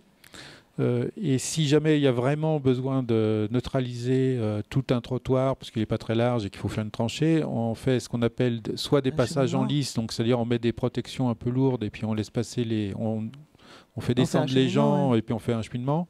Mais si c'est vraiment trop important ou que ce passage en lice est compliqué, on fait des passages piétons provisoires et puis on fait traverser, même sur des grandes rues. Donc je vais vérifier dans nos logiciels on a une plateforme citée là, de logiciels d'autorisation. S'il y a un coupable désigné, si c'est un chantier sauvage, si c'est sauvage, il faut que j'arrive à savoir qui c'est. Et puis voilà. Ce que je vous propose, c'est que c'est juste en face. C'est juste en face. Je me promène souvent en sortant des réunions publiques. Mais c'est juste, non, mais c'est vraiment en face. C'est juste en face. Donc comme ça, au moins, vous aurez une idée visuelle. Alors du coup, je continue pour les trois réponses. Donc la zone pavée, place du commerce. Donc c'est ce que je disais. Hein. J'avais dit que c'était effectivement fait, mais pas bien fait. J'ai vu qu'il y avait des joints qui étaient. Enfin, je ne sais pas si c'est tous, mais enfin j'en ai vu au moins qui étaient presque juste au sable. Alors il y a la chaussée après, mais je crois que monsieur c'était sur la place. Ouais. Et il y en a un il y a un pavé qui sortait déjà, j'ai vu. Ouais. Et de fait, dès qu'on en enlève un, alors ils bougent tous et c'est le bazar. Oui, mais ce n'est pas une question un mal fait, c'est qu'on est en train de les enlever. Et les pavés, je les trouve devant le 90. D'accord. Oui, non, mais c'est mal fait dans le sens où s'ils étaient scellés, personne ne les enlèverait. C'est ce que vous a dit, monsieur Passieux. C'est mal pavé. Ça a mal été fait, ça va être repris. Ah, oui. En même temps, il me promet de terminer le trottoir qui est juste à côté. Voilà. Et on fait faire, parce que c'est un problème, ça a été mal fait, et ça va être repris. En fait, c'est comme ce qu'on disait tout à l'heure, c'est des intervenants extérieurs, donc on relance, et c'est média kiosque, puisque c'est le kiosque, et on va leur faire ça.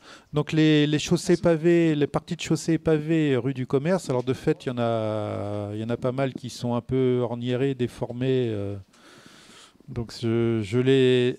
La vitesse des personnes qui prennent la rue du Commerce. Je ne sais pas si c'est la vitesse ou si c'est les camions, si c'était la résistance de la chaussée qui était trop faible, voire après il peut y avoir aussi des infiltrations d'eau. Alors, le problème des pavés, c'est que par rapport aux enrobés, c'est que s'il y a de l'eau qui passe un petit peu en dessous, ils sont posés souvent sur lit de sable. Dès qu'il commence à y avoir de l'eau qui passe, ça fait des affouillements dessous.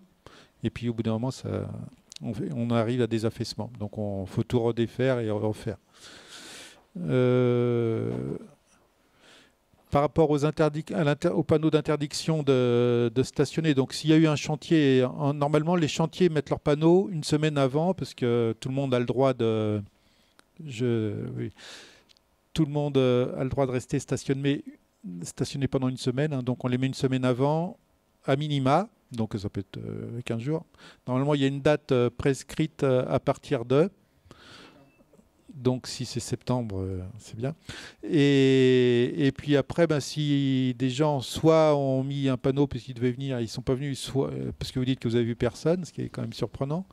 Soit ce qui arrive aussi, c'est qu'il y a des chantiers qui se font et puis ils ont mis 3 panneaux et puis ils repartent en enlevant que 2 ou 1. Donc après, par rapport à ça, donc on va intervenir. Vous me l'avez signalé, je reprendrai peut-être mieux là, ou bien si c'est devant la maison, mais ouais. Et oui, c'est juste là. Je pense que j'ai pas l'adresse, j'ai mis devant. Et donc c'est pareil, on signalera, on le fera enlever. Après, Pompe Afrique, la DPSP, il passe, il voit les panneaux. Tout le monde peut demander et décider, je ne sais pas, mais je ne sais pas quel chantier. Là, en regardant cette même plateforme, là, je vais voir si on a autorisé un chantier qui n'est pas venu. Nous, on les autorise, on ne les fait pas tous, mais on en fait. Mais on en fait une dizaine. Ce n'est pas la voirie qui décide de faire des travaux sur la rue. Ça dépend de quels travaux. Si nous, on fait des travaux de réfection de chaussée, là, je ne pense pas que j'en ai de programmé en ce moment. Mais après, la plupart, 8 fois sur 10, c'est des concessionnaires. C'est du genre Enedis qui a besoin de refaire son câblage électrique. On a CPCU, on a l'assainissement, on a le gaz. Enfin, oui, il y a Orange. Enfin, il y a un tas de concessionnaires. Il y a aussi des chantiers privés qui s'installent et qui ont besoin de... Oui, mais en fait, ce que voudrais savoir, monsieur, c'est si vous êtes obligatoirement au courant de tous les travaux et si vous les avez répertoriés. Logiquement, si on vous demande l'autorisation quand on fait des travaux, ou est-ce qu'on peut s'installer comme ça et sans vous avertir? Non. La réponse est non. Ils ne sont pas chez eux. Donc oui, il faut une demande à la voirie. Voilà. Donc normalement, ils doivent être au courant. C'est ce que je disais. Si ça a bien été fait, on est au courant. Voilà. Depuis le mois de septembre. Mais ce qu'on va faire, c'est qu'on va vérifier. On va vérifier les autorisations, c'est ce que je vous dis. Moi, je ne suis pas au courant de tous les panneaux qui sont dans le 15e. Madame. Merci. Excusez-moi, devant la boutique Sephora, rue du Commerce, il y a un emplacement qui a été déterminé pour un panneau d'information. Oui. Quand on est allé à la Tour Eiffel, il y a eu question justement d'un panneau d'information rue Lacanal. Donc à l'angle de la rue Lacanal, qui gênait visiblement déjà. Donc est-ce que c'est le même type de panneau? Est-ce que c'est celui-là qui va être déposé et mis à cet emplacement? C'est pas spécifié sur le... Là, je suis incapable de répondre, Monsieur Pathieu. Je vais vous répondre. Donc il y a effectivement un panneau. Alors ces panneaux-là, c'était des panneaux d'information et puis de publicité. Là. Donc c'est une concession avec Claire Chanel. Qui sont posés là où ils étaient avant en fait. Il y a une période de dépose avant c'était des panneaux Deco, il y a eu un contentieux. Non, je parle devant la boutique Sephora. Là, je vous parle en général, madame, je vais revenir. Et donc ces emplacements ont pu être oubliés, mais logiquement c'était des emplacements qui ont été reconduits. Bon, on a pu oublier, ou eux ils ont pu aussi des fois changer. Concernant le panneau qui est placé à rue Lacanal, qui est même carrément sur la chaussée actuellement, donc je ne sais pas pourquoi il avait pu être posé comme ça avant, ou alors ils ont changé l'endroit sans trop par erreur. Donc il va être déposé, c'est clair, il va être déposé avant la fin de la semaine prochaine. Et donc l'emplacement qui est devant chez Sephora. Et alors chez Sephora, je pense qu'il pour le coup il est sur le trottoir. Celui-là est sur le trottoir. S'il était prévu là. Non, mais ça sera quel type de panneau? Parce qu'on parle de l'embellissement de la rue du Commerce avec des petits arbres, etc. Ça va boucher carrément si c'est le même type de panneau que ce qu'il y a à rue Lacanal actuellement. La perspective vers l'église, elle est un peu gâchée, quoi. Oui, Enfin bon, c'est une question pour information. Oui, exactement. Il y a 3 types de panneaux. Alors je ne sais pas lequel c'est précisément là. Je vous en prie. Et... Hein, oui, avec micro, monsieur, s'il vous plaît. Il se trouve qu'aujourd'hui même, le panneau est posé. Bon, c'est un panneau qui est heureusement assez bas.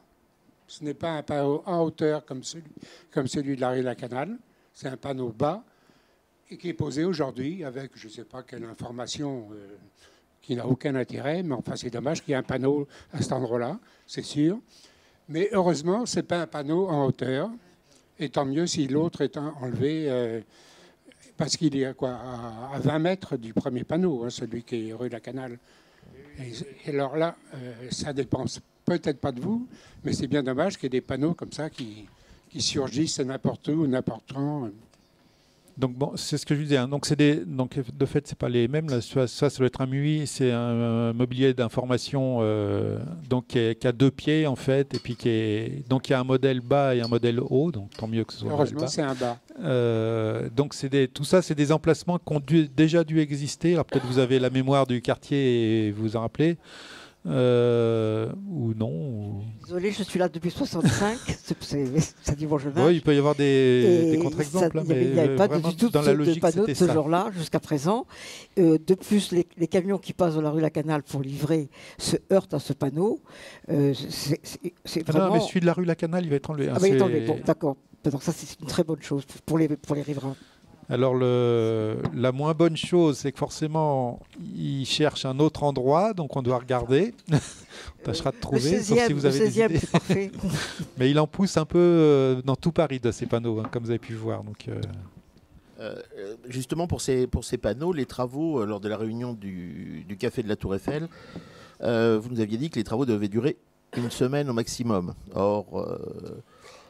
ça a pris beaucoup plus de temps. Il y a des forages qui ont été faits pour installer des panneaux qui sont à l'abandon depuis, on va dire 3 semaines. Donc, est-ce qu'il y a un moyen de faire accélérer les choses ? Alors, bon, vous avez vu qu'il y a eu beaucoup d'emprise là-dessus. Hein. C'est un développement qui est colossal. Et donc, il y a 2 chantiers en un, en fait, hein, puisqu'il y en a, la plupart, ils sont branchés sur Enedis. Donc, il y a déjà Enedis qui refait un branchement. C'est pour ça qu'il y a une fouille, et en long, en général, avec un trou qui attend. Et puis après... pour poser le panneau même, quand il y a pas, ils sont obligés de refaire, comme c'est pas les mêmes, exactement les mêmes ancrages, ils refont, et puis il y a des problèmes de responsabilité, ils refont leur propre massif béton pour ancrer dans le trottoir, donc c'est pour ça qu'il y a ces fouilles. Après ça reste en attente, en attendant la pose du panneau lui-même, et puis après les réfections de trottoir et d'asphalte. Donc, je pense que je n'ai pas dit 1 semaine, mais ça doit être 15 jours ou 3 semaines. Et le fait, c'est beaucoup. C'est souvent plus long. Ils ont du mal à suivre. Et on relance beaucoup. Et il y a des copiles une fois par semaine au niveau de la direction. Et voilà. Oui, effectivement, dans le quartier, il y a énormément de travaux. Beaucoup de choses qui n'avancent pas. Nous, on a fait en tant que conseil de quartier et à l'initiative de riverains, on a fait des demandes d'aménagement, de suppression d'emplacements de livraison qui ne servent à rien, de modification de sens de certaines rues.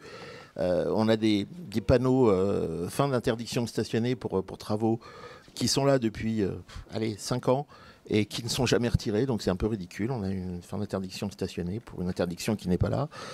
On a des passages piétons qui sont toujours en jaune alors que les travaux sont finis depuis très très longtemps. Est-ce qu'il y a une possibilité de faire remonter ça ? Est-ce qu'il y a une possibilité pour que vous veniez un jour, qu'on fasse une petite excursion, marche exploratoire, c'est le terme, pour qu'on puisse un petit peu voir tous les problèmes qu'il y a dans le quartier ? Alors, on peut tout à fait, je suis tout à fait ouvert à des marchés, bloquer une demi-journée et puis faire un tour. Une journée, vu tous les sujets. Vous pouvez, au coup par coup, vous pouvez tout à fait signaler chaque chose comme ça avec l'application Dans ma rue, que vous connaissez certainement. En tout cas, pour ceux qui ne la connaissent pas, hein, donc c'est vraiment, on peut avoir ça en tapant dans ma rue sur les téléphones portables. On fait une photo, on l'envoie et c'est traité rapidement ou pas. On n'est pas toujours efficient, mais on en tout cas, vous répondez déjà à nos questions, c'est déjà bien. Et vous pouvez aussi nous contacter, soit Philippe Stelland, soit moi-même. Et à ce moment-là, on peut intervenir auprès de Monsieur Passieux. Oui, madame, nous vous écoutons. Oui, je voulais simplement revenir sur la rue du Commerce. Oui, tout à l'heure, on a parlé, en fait, c'est depuis 1992 qu'on parle de la rue du Commerce piétonne. Hein. Et en fait, les 3 choses que l'on reprochait, que les riverains demandaient, c'était qu'il y ait moins de voitures, la vitesse des voitures et l'étroitesse des trottoirs. Or, on est en 2019 actuellement, et donc on a les mêmes problèmes. Est-ce qu'on a parlé des gendarmes couchés, enfin sur des plateaux surélevés d'accord. Et puis, est-ce qu'on avait parlé aussi que ce soit mieux indiqué que c'est une zone protégée, en fait. C'est-à-dire que c'est une zone protégée et partagée. Parce qu'en fait, c'est très discret. Le panneau est un petit peu sur le côté. Et on avait parlé de l'inscrire sur la chaussée d'une façon visible. Vraiment en blanc, avec une peinture évidemment qui ne glisse pas.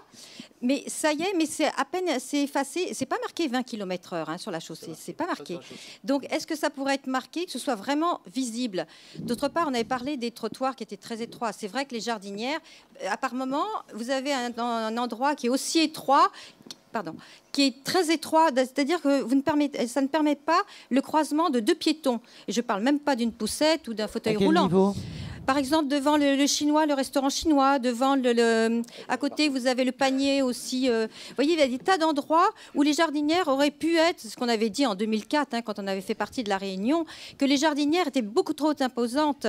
Et je trouve que maintenant, il faudrait vraiment que la rue du Commerce se remette en question, parce que sinon, elle va mourir petit à petit. Vous avez le Beaugrenelle qui est de plus en plus attractif, et il faut flâner dans cette rue. Et on ne peut pas flâner. Si vous vous arrêtez à une boutique, vous gênez le passage. Donc finalement, c'est pas agréable. Vous surveillez les enfants en même temps parce que les voitures vont trop vite. Quand vous traversez, vous faites klaxonner par les voitures, ce qui est quand même incroyable. Donc il faut vraiment faire quelque chose parce que petit à petit, elle va mourir cette rue parce que Decathlon est parti, Zara est parti, H&M est parti. Et là maintenant, à Beaugrenelle, il y a Galerie Lafayette qui vient d'ouvrir. Enfin, je veux dire qu'il faut faire attention à ça. Dans le 15e, on n'a pas de rue piétonne. Vous avez la rue Leclerc à côté. Donc évidemment, on nous avait décrit que c'était une description apocalyptique si elle devenait piétonne. Et on s'aperçoit qu'en fait, les commerçants, l'air de rien, grignotent de plus en plus le trottoir. Et ça tombe bien parce que nous avons le président des commerçants. Oui, il va vous répondre. Je voulais lui terminer. Vous avez terminé? Non, pas tout à fait. Parce que par exemple, la Tour Eiffel, maintenant, vous avez le panneau de son menu qu'il met systématiquement. Vous l'avez déjà signalé, je crois. Et quand on leur dit, ils le retirent en s'excusant. 1 heure après, vous repassez, vous avez le menu qui s'affiche, j'ai des photos, qui s'affiche en plein milieu. Et petit à petit, chaque commerçant grignote sur le trottoir. Donc en fait, vous ne pouvez plus passer avec les caddies, les poussettes, et je ne parle pas des fauteuils roulants. Donc c'est un petit peu agaçant. Et puis d'autre part, j'en profite pour vous dire que certains magasins ont été refaits dernièrement. Par exemple, pour ne pas le nommer, l'atelier du chocolat, il n'a pas fait pour l'handicapé. Donc, il a une petite rampe derrière. On leur a demandé, pourquoi vous n'avez pas fait la rampe? Vous pouviez le faire, la pente. Il dit, oh ben non, écoutez, c'est très bien comme ça. Donc, il ne joue pas le jeu. Donc, c'est un peu agaçant. Il a une rampe quand même qui est amovible. Il va la chercher derrière. Hein, il a une rampe amovible parce que ça coûte extrêmement cher de faire une rampe permanente. Et d'autre part, c'est du très bon chocolat. Oui, si je puis me permettre. Tout à fait d'accord, ça n'a rien à voir. Bien sûr. Si je puis me permettre. Vous avez terminé, madame? Je vais laisser la parole à monsieur Xanéa, qui est le président des commerçants de la rue du Commerce. Donc je pense qu'il va essayer de répondre à 1 ou 2 questions sur lesquelles vous avez pointé du doigt. Et d'autre part, il va nous parler aussi de la piétonisation de la rue du Commerce. Je lui laisse la parole. Merci beaucoup. Alors oui, évidemment que les commerçants n'ont pas envie de mourir et que la rue du Commerce, on l'aime tous beaucoup parce qu'elle est très agréable. C'est le pendant de Beaugrenelle dans le sens où effectivement il y a 140 boutiques, donc on est également en centre commercial, mais au moins avec le plaisir d'être à ciel ouvert. Et c'est bien plus agréable, je pense, de se balader, surtout on va dire au printemps, l'été et au début de l'automne. Donc on est conscient que effectivement malheureusement Beaugrenelle grignote un peu sur l'attractivité de la rue. Les Galeries Lafayette viennent d'arriver et effectivement ça va grignoter aussi, enfin on va dire ils ont une zone de chalandise très très large, que ce soit la rue de Passy, mais bon, qui nous intéresse moyennement, mais effectivement on va être touché encore un petit peu plus. Donc c'est dans cet esprit que l'association des commerçants s'est rapprochée de la mairie l'année dernière pour mettre en place l'expérience de piétonisation qu'on a fait cette année, justement pour rendre, le but c'est de rendre la rue aux habitants du quartier, de sécuriser les parents avec leurs jeunes enfants pour qu'ils puissent se déplacer, en tout cas lors des journées piétonnes, qu'ils puissent se déplacer plus sereinement.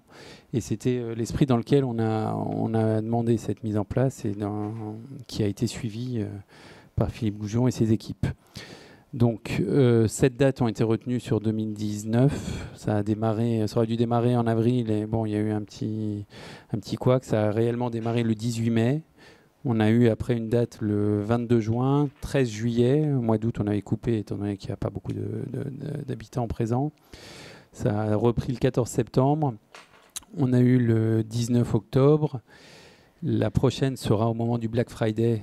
Donc, Black Friday qui est un gros événement commercial qui sera donc samedi 30 novembre, la semaine prochaine, où il y aura une braderie dans la rue. Et, voilà, vendredi prochain. Et en compensation, si on peut dire, de la date qui avait été loupée début avril, il a été décidé de reporter la dernière session de piétonisation le 21 décembre pour permettre aux gens de finir leurs courses de Noël de manière le plus agréable possible.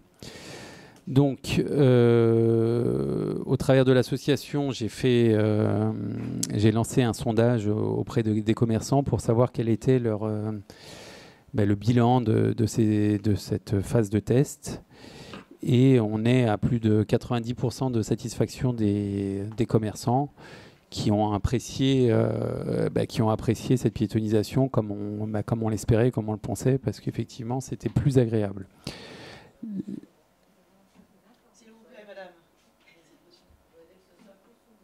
Oui, effectivement. Et ce qui ressortait... alors, j'entends pas, je suis désolé. Donc, je continue, et sinon, prenez le micro et je vous répondrai avec plaisir. Donc, c'est vrai que la difficulté de l'expérience, c'est que les dates n'étaient pas reproductibles, dans le sens où, effectivement, on en a eu à peu près une par mois, mais une fois, c'était au milieu, une fois à la fin, une fois au début. Et la difficulté, ce qui a peut-être... était plus difficile pour les habitants, c'est de se dire, par exemple, c'est tous les samedis ou bien un samedi par mois, le premier, le dernier, et donc pour que ça rentre dans l'esprit des gens et que les gens puissent se dire, tiens, effectivement, je vais venir tous les samedis, tous les premiers samedis du mois à Rue du Commerce et je sais que ce sera agréable. Donc, effectivement, 90% de satisfaction des commerçants, et il ressort que les commerçants aimeraient bien qu'effectivement on puisse mettre en place avec la mairie une fois par mois à date fixe. Donc si effectivement on a cette possibilité, si la mairie nous le permet, on aimerait bien effectivement sur 2020 démarrer comme ça pour pouvoir communiquer là-dessus et effectivement rendre encore plus attractive, ou en tout cas que la rue du commerce puisse se battre un peu plus facilement vis-à-vis du centre commercial, et qu'on puisse communiquer à l'ensemble des gens du 15e et peut-être un petit peu plus large que effectivement la rue est agréable et la rue est des piétonnes et qu'elle est dans l'air du temps de ce que veulent les gens. Voilà. Si vous aviez une question avec un micro, oui.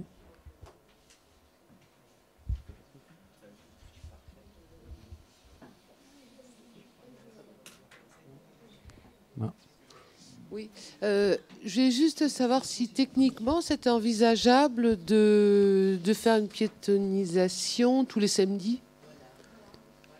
Parce qu'en fait, c'est une fréquence qui serait commercialement parlant et intéressante plutôt qu'une fois par mois. Alors, il faut savoir que économiquement, pour piétoniser la rue, ça coûte très cher, étant donné qu'il y a énormément d'intersections. Il faut mettre des barrières, il faut mettre des vigiles.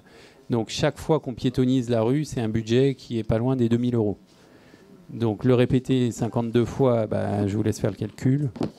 Donc, Excusez-moi, madame, excusez-moi, vous ne pouvez pas intervenir comme ça sans poser. La dame est en train de s'exprimer, on la laisse finir, monsieur répond, et ensuite, si vous voulez vous exprimer, ça sera avec joie. Mais c'est comme dans une classe, en fait, il faut que chacun parle. Enfin, sans ça, c'est épouvantable. Donc, vous aviez terminé. Donc, voilà. Donc, il y a un coût qui est très élevé.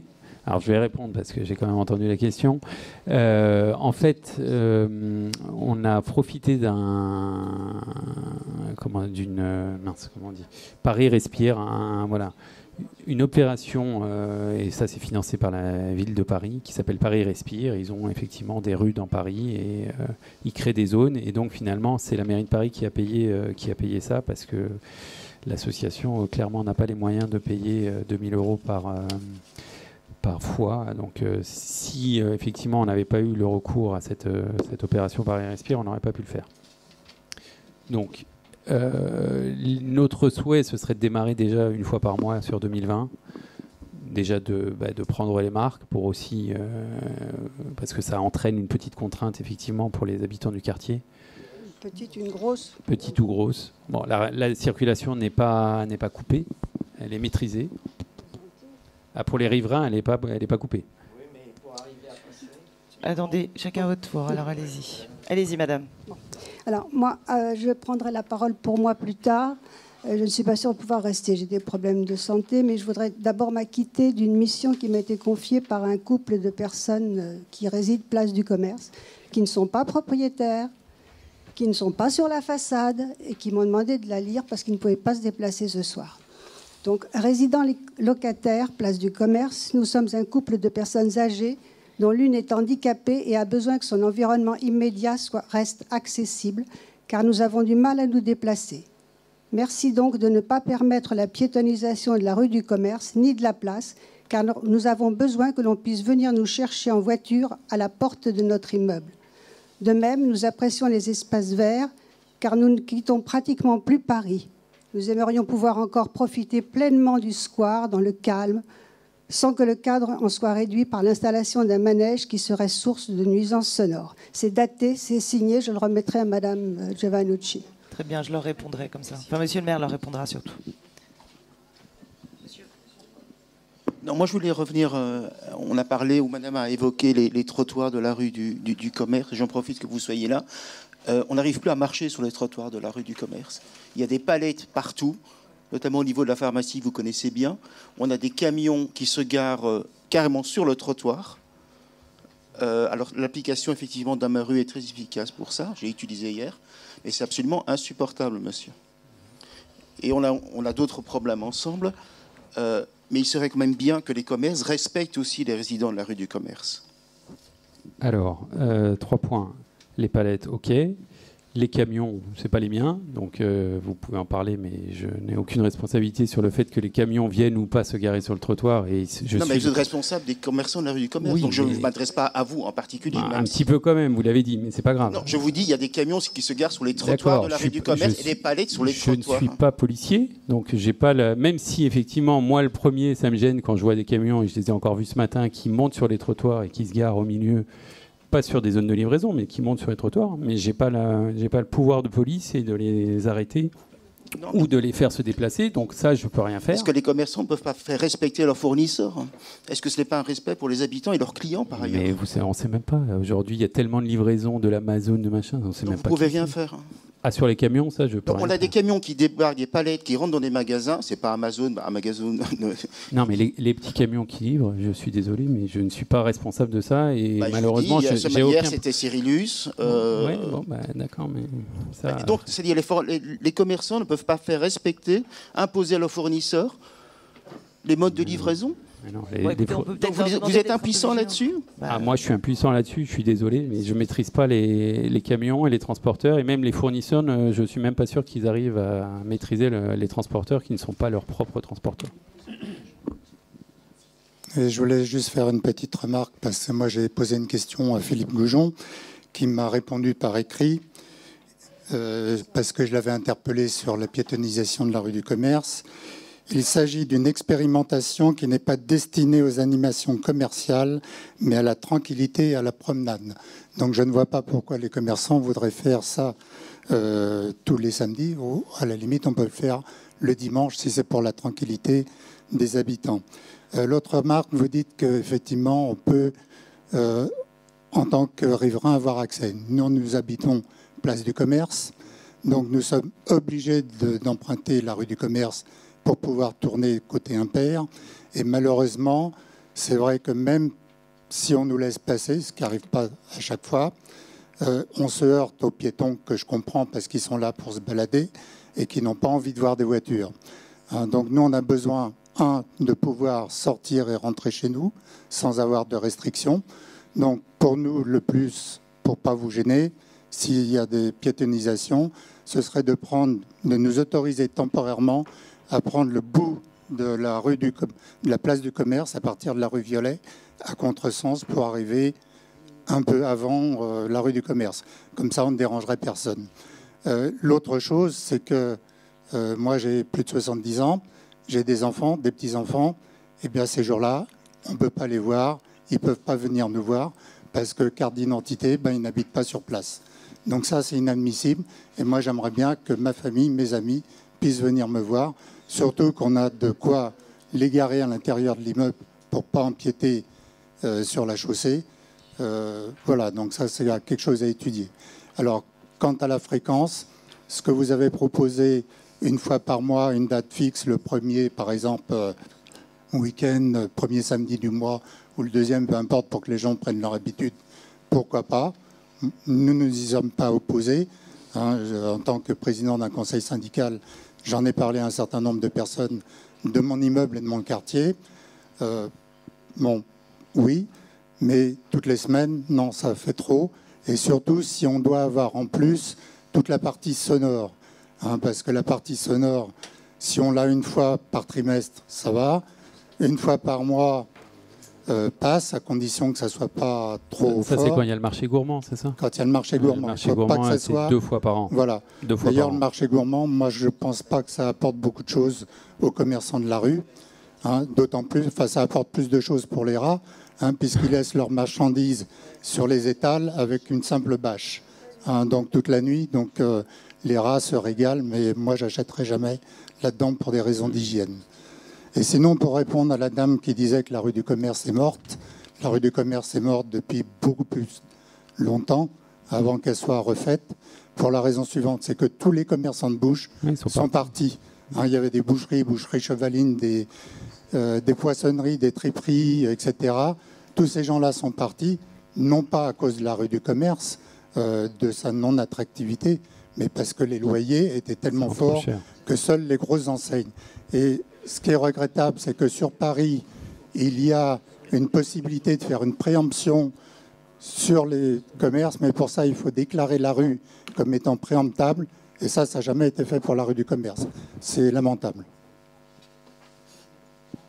Je voudrais juste dire, pour continuer, que la piétonisation de la rue du Commerce est une chose, mais en fait, comme l'a dit monsieur tout à l'heure, ça impose pratiquement la piétonisation au temps de circulation, impossibilité de circulation dans toutes les rues adjacentes, parce que à ce moment-là, on bute sur la rue du Commerce qui n'est pas accessible. Dernier point, moi je suis aussi riverain de la place du Commerce. Je pense que si on doit instaurer comme il a été dit, tous les mois, pourquoi pas, mais que les riverains puissent avoir un badge ou quelque chose qui leur permette de passer et de ne pas se retrouver à chaque fois à présenter des pièces d'identité. Ah oui, mais elle est vieille, pour pouvoir accéder à son parking. Ça va être un peu compliqué, parce que donner un badge à tous les riverains, ça va être un peu compliqué, je pense. Comment on va pouvoir justifier juste par votre identité, vous avez toujours des papiers sur vous quand vous conduisez, j'imagine. Mais donc comment... et sachez quand même que la rue est fermée de 13h à 18h. Elle n'est pas fermée le matin non plus. Moi, je n'irai même pas jusqu'à la rue. Mon problème, jusqu'à 13h, c'est ouvert. Mon problème est de pouvoir aller de la rue Violet jusqu'à mon parking qui est au 6 bis de la place du Commerce. Donc, je n'irai même pas sur la rue. Je voudrais pouvoir accéder à mon parking et je suis bloqué ici. Oui, je sais, oui, à Violet. Alors que je vais 50 mètres, 100 mètres plus loin, même pas, pour mettre ma voiture au parking. Oui. Pardon, c'est bon. Oui. Moi, je voudrais simplement ajouter, vous ne pouvez pas recevoir de de gens. Non, c'est pas vrai. Il n'y a que la rue du Commerce qui est fermée. Vous avez toutes les rues adjacentes comme la rue Violet, la rue de la Croix d'Hiver. Je suis désolé, ça fait quelques mètres en plus. C'est une fois par mois et c'est de 13h à 18h. Donc dire que vous ne pouvez pas recevoir de gens, là je ne peux pas accepter ce genre de remarques. Allez-y, monsieur, reprenez le micro. Oui, qui débouche. Oui. Oui. Simplement pour dire que c'est quand même fou que ça pose autant de problèmes pour une rue piétonne. Alors que vous allez en province, vous allez n'importe où, mais là on a une résistance des riverains, ce que je peux comprendre, qui sont juste au-dessus. Mais du coup, tout le quartier en pâtit un petit peu. Parce que quand vous dites que les personnes handicapées ne pourraient pas passer, mais c'est pas vrai. Dans une rue piétonne, vous avez toujours les personnes handicapées, vous avez les pompiers qui passent, vous avez les ambulances. Dans toutes les rues piétonnes, il y a ça. Donc il ne faut pas dire comment vont passer les pompiers, comment vont passer. C'est pas vrai. Moi, je pense pas qu'il y ait une résistance. Oh, bah, il marche beaucoup mieux ce micro. Au moins, j'ai de la voix. Merveilleux. Je vais pas être obligée de crier. Alors, moi, je suis pas du tout d'accord avec vous. Je trouve pas du tout qu'il y ait une résistance, puisque de toute façon, 90% des riverains ont accepté la piétonisation. Donc, je pense que c'est faux. Après, maintenant, les gens se posent des questions. C'est tout à fait normal quand il y a des changements, qui se posent des questions sur leur voiture, comment ils peuvent y accéder, comment ils peuvent sortir. Moi, je trouve ça tout à fait normal que les gens se posent des questions. Donc, résistance, non, c'est pas le bon mot. Il va falloir que vous trouviez un autre mot. Continuez, je vous écoute. Oui, et pour dire, comme vous disiez tout à l'heure, les commerçants, il faudrait qu'ils jouent le jeu. Donc, j'ai parlé de certains. Mais par exemple, un exemple typique, c'est le commerce, le Gosselin. Il a une magnifique place de livraison. Il s'est battu pour l'avoir en 2004. Et puis là, il ne l'utilise jamais. Il se met toujours sur le côté. Donc, il y a très peu de place, en fait, pour le carrefour.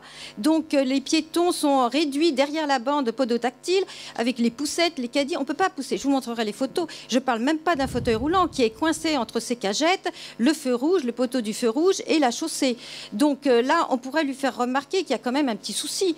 Donc déjà, il avait changé sa porte parce qu'il y avait son entrée, donc c'était déjà bien. Mais là, il remet ses cagettes. Donc pourquoi il a demandé une aire de livraison de l'autre côté s'il ne l'utilise jamais? Donc ça, c'était une première réflexion. Alors moi, je vous propose, puisque c'est nominatif, tout ce que vous dites, c'est peut-être un peu embêtant. On le voit. On peut peut-être échanger toutes les deux par mail, et puis à ce moment-là, on verra ce qu'on peut faire. Il y a le président qui est là, donc c'est pour ça que j'en profitais pour lui dire, parce qu'il le sait bien. Et l'autre chose, c'était toujours pour l'étroitesse des trottoirs, et c'est le dernier point. Vous en avez déjà parlé tout à l'heure. Non, c'était simplement quand vous faites des braderies, des opérations comme ça, il y a le ciment, les blocs de ciment, des plots qui sont en plein milieu du trottoir, qui ne sont pas à l'alignement des jardinières ou des places de stationnement. Donc vous avez certains stands, les stands à bâche blanche, qui sont bien à l'alignement, mais tous les autres, le bloc, je vous montrerai les photos, les blocs de ciment sont en plein milieu. C'est qu'il y a 4 pieds, donc ils sont obligés de les caler, les 4 pieds. Bien sûr, mais pourquoi ils le mettent au milieu du trottoir et non pas au ras du trottoir d'un côté et au ras de la jardinière? Parce que les stands blancs peuvent le faire. Pourquoi les autres ne pourraient pas le faire? Du coup, on ne peut pas passer du tout. C'est pas les mêmes stands. Et oui, je sais bien que c'est pas les mêmes. C'est les stands de la braderie, les stands blancs, et les autres, c'est pas les mêmes. Ben, leur dire de faire un effort, mais on ne peut plus passer du tout. Et je vous dis, pas les fauteuils roulants, en tout cas, ça, c'est pas possible. Hein. Okay. Donc, voilà. Et je vous montrerai les photos. Très bien, madame. On a bien pris note. Allez-y, monsieur, je vous écoute. Bonsoir. Une question purement mercantile. Est-ce que lors de ces journées de piétonisation de la rue, est-ce que les commerçants constatent une augmentation de leur chiffre d'affaires? Est-ce que c'est bénéfique pour eux ou pas? Et moi, je suppute, je n'ai pas la réponse, que s'ils sont satisfaits de la piétonisation, ça doit être le cas. Je le pense aussi. Je n'ai pas accès à leurs chiffres, donc je ne peux pas vous répondre pour eux. Maintenant, il est certain que ils sont contents parce que ça rend contents les riverains. Donc ça, c'est important. Il est important, comme je vous le disais au début, qu'on puisse avoir des moyens de se différencier de Beaugrenelle, et ça en est un. Et donc ça donne de la vie au quartier. La rue du Commerce, alors vous habitez tous dans le quartier et vous le savez. Et si vous êtes venu rue du Commerce aussi, ou dans les rues adjacentes, c'est parce que vous aimez ce côté village, ce côté un petit peu, oui, il y a des camions, oui, il y a du bruit. Mais vous devez l'apprécier, j'imagine, sinon vous ne seriez pas venu. Enfin, c'est pas la rue du Commerce, elle n'est pas apparue il y a une semaine, quoi. Elle est là depuis des années. Donc on a tout intérêt à entretenir ce climat de dynamisme économique, de dynamisme commercial pour faire vivre le quartier. Je pense, et c'est agréable pour tout le monde. Et une rue, si les magasins fermaient les uns après les autres et qu'ils n'étaient pas remplacés, je pense qu'on serait tous... on serait tous déçus et ça dévaloriserait aussi les appartements des gens qui habitent dans le quartier, je pense. Donc moi, je voudrais rebondir aussi sur le fait qu'il n'y ait plus de commerce de bouche. Il se trouve que les loyers sont très très chers, mais il y a aussi un problème avec les conseils syndicaux qui refusent maintenant les installations de commerce de bouche dans leur immeuble. Et c'est ce qui nous a coûté la disparition de nombreux commerces d'alimentation, au moins 3, comme me dit Madame Devant. Et ça, c'est aussi un problème. Donc c'est bien de vouloir les réclamer, mais il faut aussi les autoriser. Ça, c'est un point. Et le deuxième point, quand la rue a été réaménagée il y a quelques années, le projet nous a été un petit peu présenté au dernier moment. On n'a pas eu tellement notre mot à dire, enfin notre mot, pas le mien, mais celui de la mairie. Dès le départ, on savait que les emplacements de livraison étaient trop étroits pour les camions. Donc le projet a été mal conçu au départ. Et ça... On le paye aujourd'hui, oui, tout à fait. Oui, monsieur. Est-ce que vous pouvez donner un micro Merci.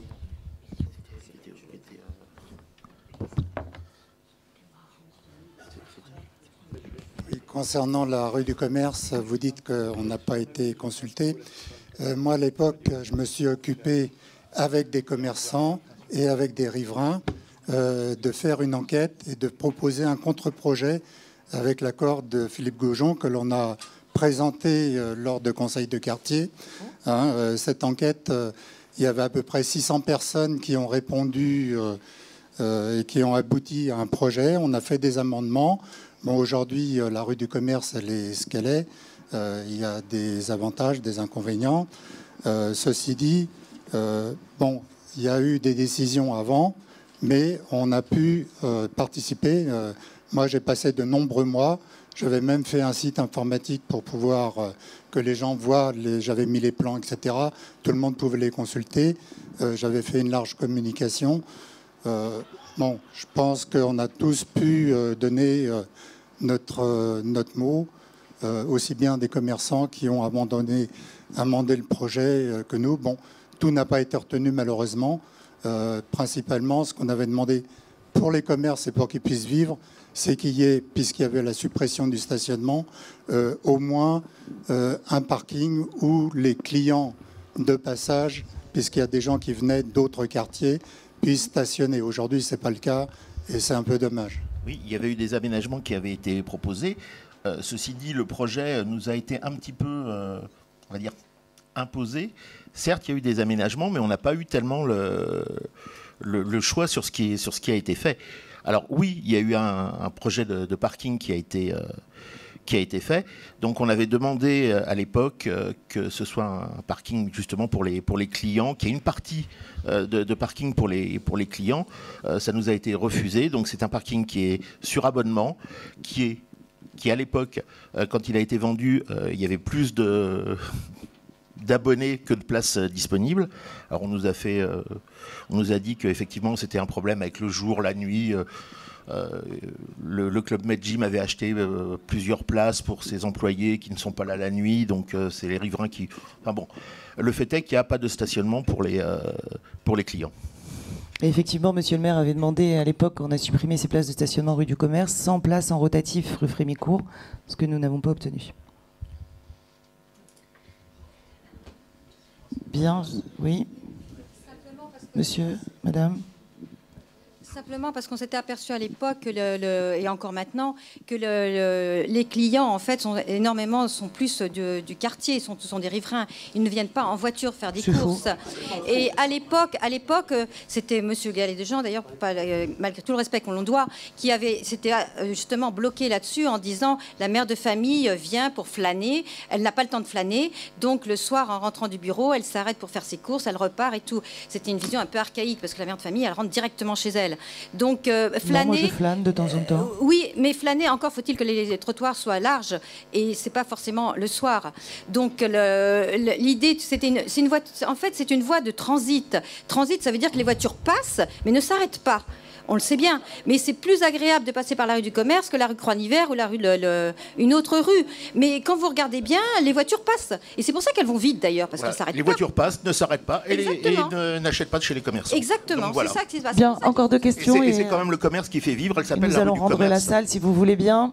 Allez-y, monsieur Passieux, je vous écoute. Si vous voulez, je peux juste vous apporter une petite précision, parce que je pense que ça répond un peu à l'interrogation, sur la vitesse du rue du commerce, parce que je sais qu'on a été interpellé assez souvent, donc j'ai refait le tour de ces trucs et une zone de rencontre, qui a été réalisée très tôt, hein, c'était par rapport à une des toutes premières, donc bon, de fait, il y avait une doctrine un peu qui s'est mise en place après et qui s'est retravaillée. Donc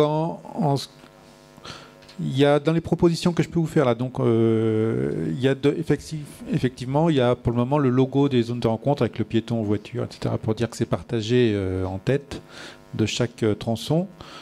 On peut ajouter un marquage 20 km/h ou 20, enfin comme on met des fois des 30 pour les zones 30. Ça peut rappeler et puis au moins peut-être sur un effet. L'autre chose que j'ai remarqué, c'est qu'on a des passages piétons qui ne sont pas marqués en fait sur certains tronçons. C'est sur les zones pavées où justement on a considéré que ça valait un peu ralentisseur et puis que l'esprit des zones de rencontre, c'est que les piétons pouvaient traverser partout. Donc en gros, on ne marquait pas les passages piétons tout en faisant les ABC de passages piétons pour les PMR, les personnes à mobilité réduite.